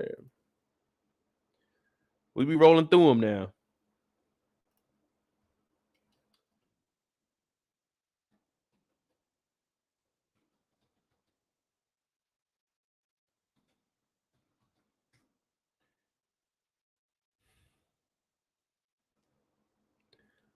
Want to be nice if they made the pink into a stripper casino.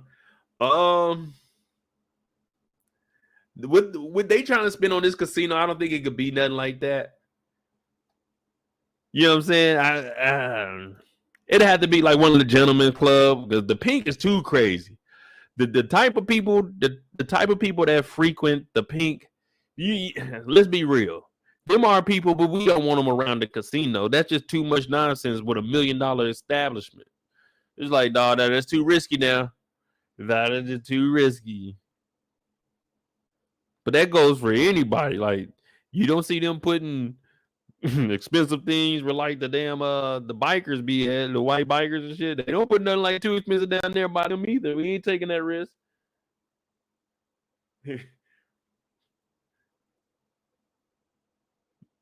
Kendall said, "Quit saying that much. He's gonna recover." No, man, I don't know. The upper win, Jesus. Yeah, yeah. See, and Joe said no murder night at the casino. Yeah, like man, this is a casino. We're gonna be moving M's, and everybody gonna be down there because we ain't got nothing else to do on a Friday. Think about it. Y'all got a new casino built in your town. Let's just say it's what 20,000 people in your little town.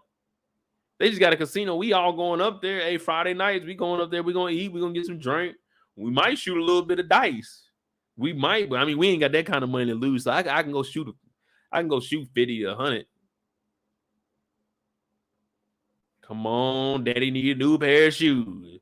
Craps. Ah, damn. Then lost all your money at that casino. Niggas be over there shooting dice like they know what they doing. Like they just professionals. Nigga. It's the luck of the dice, nigga. You just over here. Yeah, baby. I'm blowing this. And then niggas be going home mad from the casino. Damn, man, they got all my money. Nigga, you knew you wasn't going to win when you went in that casino. You knew damn well you were going to go in that casino and lose.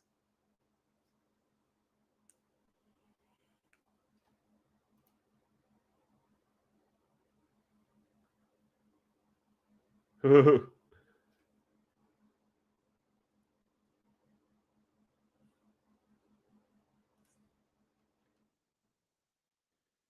if y'all, hey, don't be in them casinos blowing that money.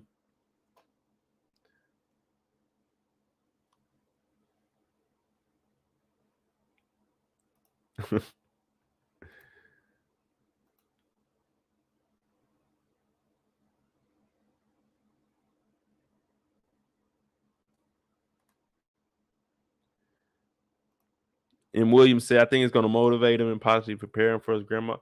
Yeah.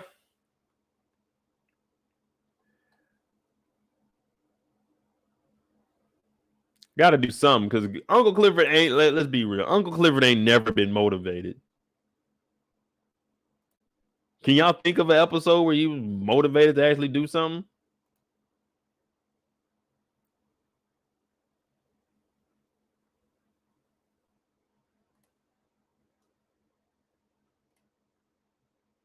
Shakara, if you're still in here, you should be unblocked. I just found it. You were in between all the spam, so they didn't block you on purpose. It was the spam that they were blocking because it showed your name. It was like 5 of the spam, your name, and then like some spam. So they just blocked everything. But yeah, you should be good to type now.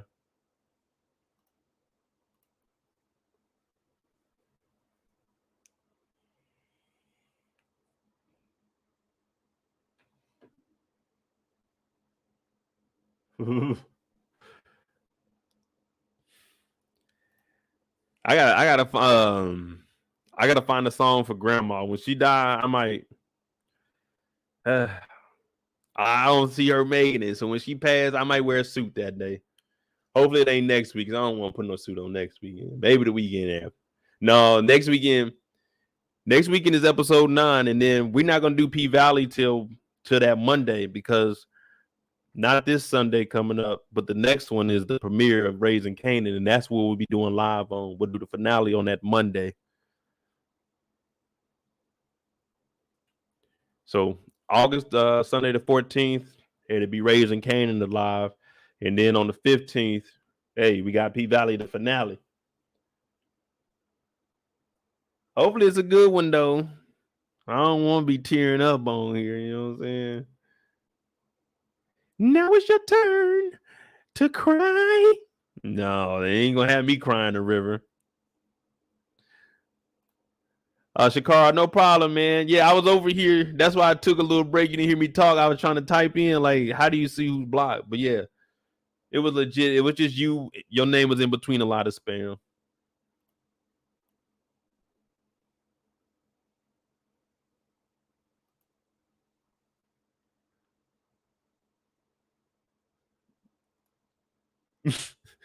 No, don't put that on the health inspector.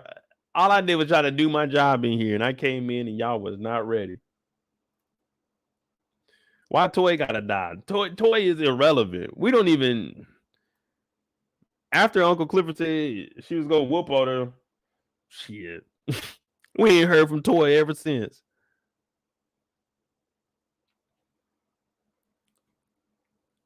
All right, y'all, man. Make sure, man, y'all start saving up for a necklace. You know what I'm saying? Because if Lil Murda go down, we all got to put our necklace on him.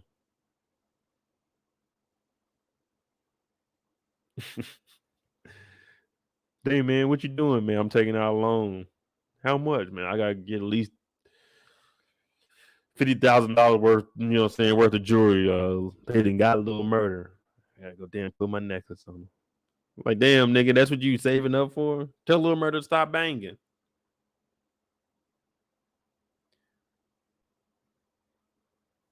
But on some real, like, Lil Murda, as soon as this hit went down, he's supposed to call Wody and let Wody know we need to get on the road. I need to get out of town.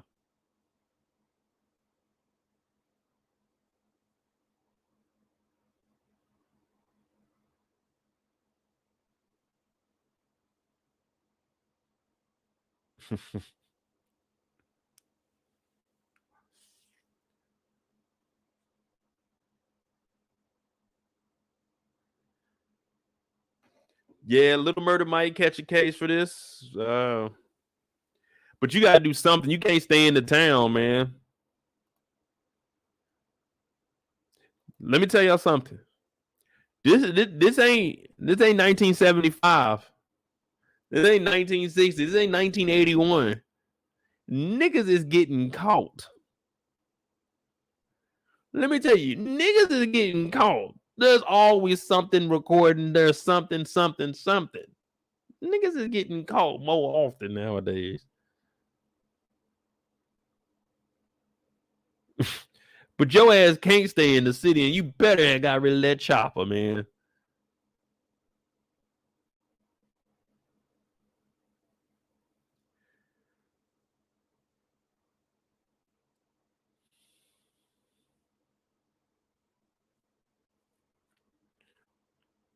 Yes, he was leaving cigarettes, Lady Empress, and then Mitzi said, I mean, he was in blue and yellow, but that's what I'm saying, man. You might think that's a good cover, and this would have worked way back in the day, but nowadays, man, somebody done seen something. It might go uncover for a little bit, but when the police actually get like the mayor or somebody on their ass to try to figure some shit out, them niggas start piecing together some shit. You're like, damn, uh-oh.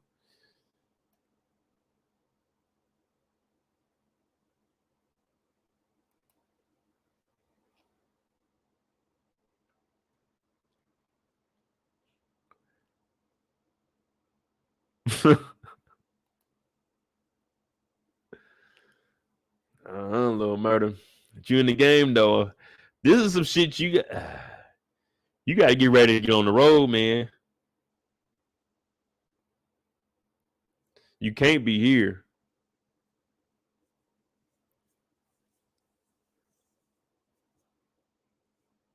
All the hood guys have a chopper. Shit, I know some suburban kids that got choppers too.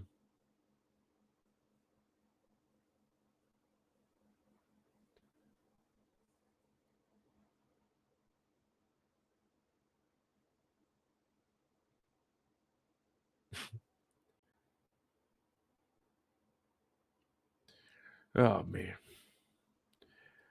R.I.P. to Big T, y'all. He did his best.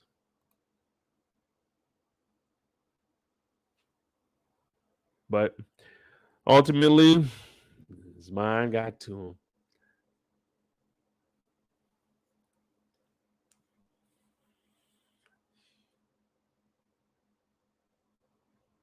So that's pretty much it for PValley tonight, man. It was actually a pretty good episode, man. Pretty good episode. The only thing is, I hope Lil Murda don't get in that booth and start telling on himself. You know how you know how them rappers get. I had to catch your body with a chopper in the alley. Like, oh, here we go. Here we go.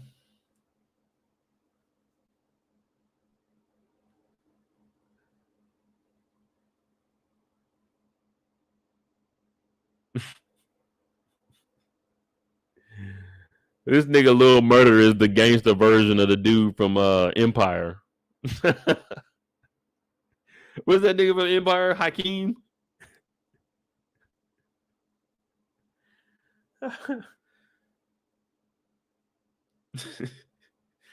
He's a gangster version.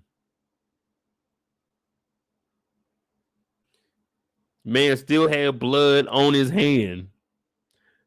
It'd be some weird off the wall stuff. Like someone to say he went to the theater, they're gonna find like blood spots on the ground. They're like, hey, he was here. It's like, oh my God. But this is the look. The way he looked in the camera though at the end of the episode, that made it look like, nigga, I'm about to snitch. That nigga looked at the camera and said, I'm about to snitch. Because we already know you make some straight songs. You know what I'm saying? Your songs is cool. So we don't need to believe the hype. So I mean, we already know you're gonna put out some cool shit. But why you looking like that, nigga? You about to snitch, nigga? You about to do something different? Look at you looking like, man, I'm telling on everybody in here. Yeah, Wody got rid of Rome. Yeah. And I had to handle Pico because that's what we do in HVH. Like, oh shit. Everybody going to jail. Everybody going to jail. There's a difference between freedom of speech and openly admitting to doing a crime.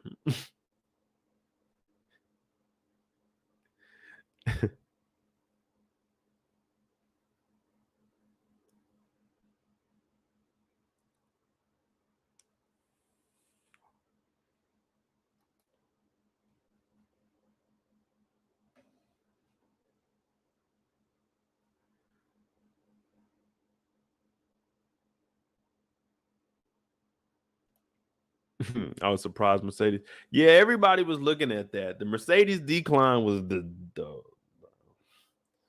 that was the most extreme I've seen in a TV show. It was literally 2 episodes.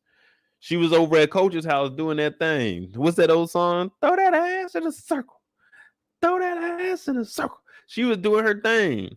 And now we looking at her and what's that little song that's on her ringtone? Terica, 14, 15 years old. Get that damn ringtone off. And who has ringtones anymore? That's how I keep telling y'all Mercedes is old. Only an old person walk around with ringtones on and a kitty ringtone on an adult child, an adult mini child. You know what I'm saying? Like at 14 years old, not an adult. I'm saying like that kid's too old to have that kind of ringtone. That's not like a 3-4 year old. It's a 14-year-old. Yeah, gummy bear, whatever that dumb shit is. That's why I tell y'all Mercedes is old. You see what I'm saying? Y'all thinking old in age. I'm thinking old in spirit. It's over with. You don't move like you did in the 20s. Yeah, now you starting to think maybe I should be nicer to people in your 30s. Yeah, Mercedes. Oh man. She wilding out.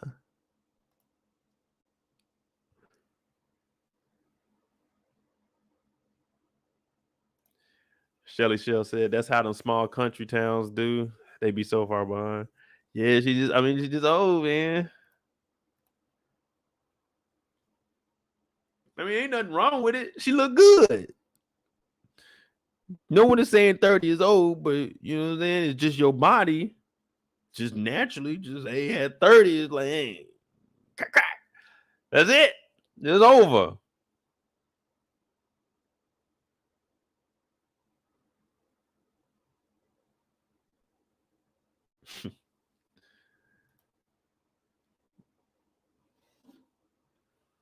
We're gonna see, man. Hopefully she can get back together.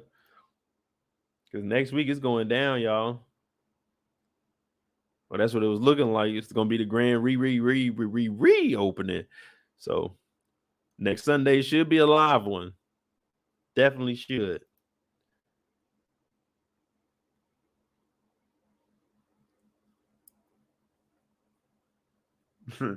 Hey, Kendall, I'm not making this seem like she's old and washed up. Mercedes made it seem like she was washed up. We watched her. People got to understand if we're just examining what's going on and we're giving you our feedback. And you look washed up there. Not Mo is saying it because Hailey said it. Hailey said you're not ready, your shoulder is through. Uncle Clifford got mad and told I'm about to call her Junebug. Big Bone to turn the music off. Yeah. Everybody was talking. So it wasn't Mo saying it. We were just giving our honest opinion for what we see. And Mercedes, you look washed. Wax on, wax off. But you just ain't got it no more, baby. We all seen it.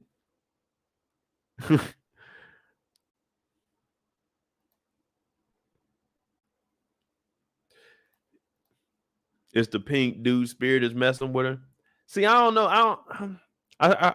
I think somebody was in here earlier. I was gonna say I heard people talking about that. I don't know. I mean, that'll probably work because we haven't got too much of Diamond's story. I don't see how they could do it in 2 episodes now. You know what I'm saying? If they are gonna bring in like a ghost or just like a spirit or something. Because who's going to tell? Like Diamond, I think is the only one certified to say, "Hey, man, this place is haunted." So who's going to go tell Mercedes? Because she can't dance because of the, you know what I'm saying? Or is he going to continue his storyline with Keyshawn? I don't know. That's just me trying to connect the dots. I don't know.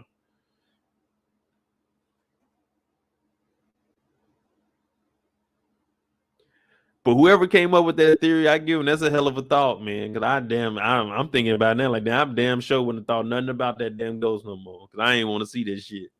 I said, all right, we did Supernatural one time. We don't need ghosts in this movie. I mean, in this show. See, that's the movie shit. You start putting ghosts and stuff in there. That's more of a movie. We TV showing it here.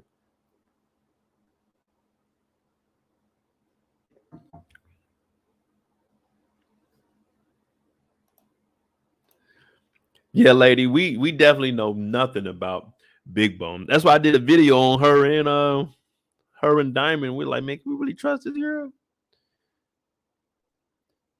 She's wondering about the ring. So it's a lot of stuff. But I'm just saying, it's just 2 episodes left. So I don't know. I don't know what they're gonna do, to be honest with you. And that trailer they gave us, trailer was like 20 seconds long. Like, damn, boy, y'all cutting back. Y'all about to turn us up on episode 9. Because y'all did good on 8. So y'all trying to finish. Okay, y'all finishing off with a bang. That's what y'all doing. Y'all done saved the best for last. All right. That's what I'm thinking. They ain't gonna give us too much. They want us to be wondering. All right. Let's see what we doing here.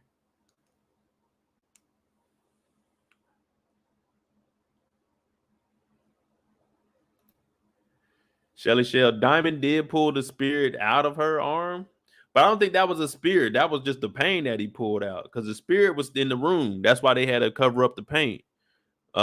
They covered up the blood with the paint. Because remember, he threw whatever was in her bag out the window, but the spirit was in the on the TV.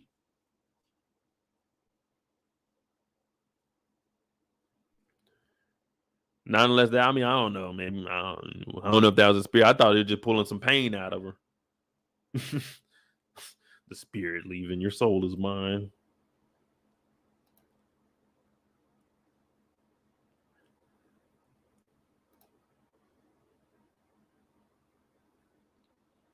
Roulette is the same way. She keeping herself a mystery, not telling Whispers anything about herself. Man, but Roulette's a wild one, man. I think she's legit. I don't need no connections. I'm just gonna do what I need to do to get where I need to get. That's what I'm looking at her. Now she might be, you know what I'm saying, a little too fast at it, but that's what I'm looking at with her. She's like, fuck it. I'm gonna do what I need to do to survive.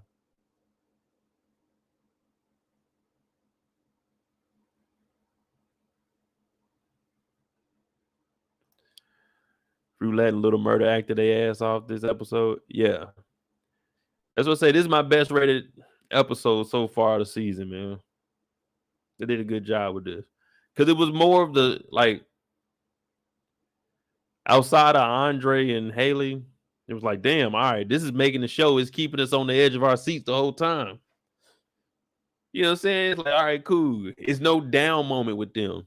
Besides that little big piece. But other than that, everybody else is like, okay, cool. They sliding this week.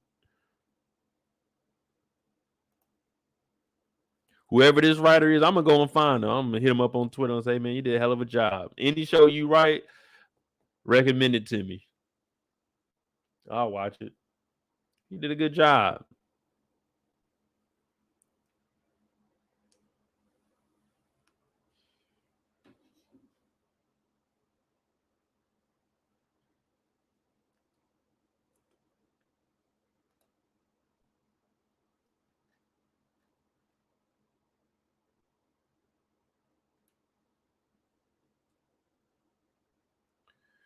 Oh man.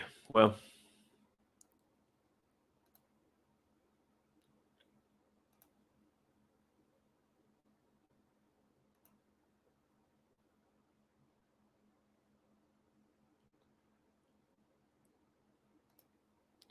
So I gotta rewatch the funeral. Let me check. Oh shit. Yeah. Well,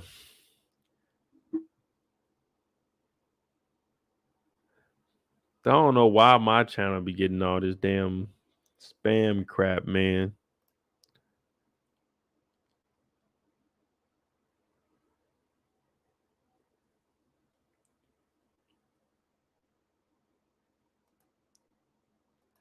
But check it out. I'm about to go ahead and get on out of here because we lasted way longer than I thought we were. Pause. I'm ODJ. This was a live after show discussion for PValley episode 8. Thank y'all for tuning in with me. You know what I'm saying? If you're new to the channel and you like these, live shows where we just get on here and talk about the show, hit that subscribe button. Definitely hit that like button for me. You know what I'm saying? We got daily breakdowns of the show. We got random lives throughout the week. Sundays we talk about PValley, man. It was good. And I appreciate all y'all being here with me on Sunday. Remember, tomorrow's Monday. Don't go to work and work too hard. You got to gradually ease your way in there Monday and Tuesday. Then Wednesday, you work your ass off. Thursday and Friday, you coasting. You got to get ready for the weekend. Got to get ready for the weekend.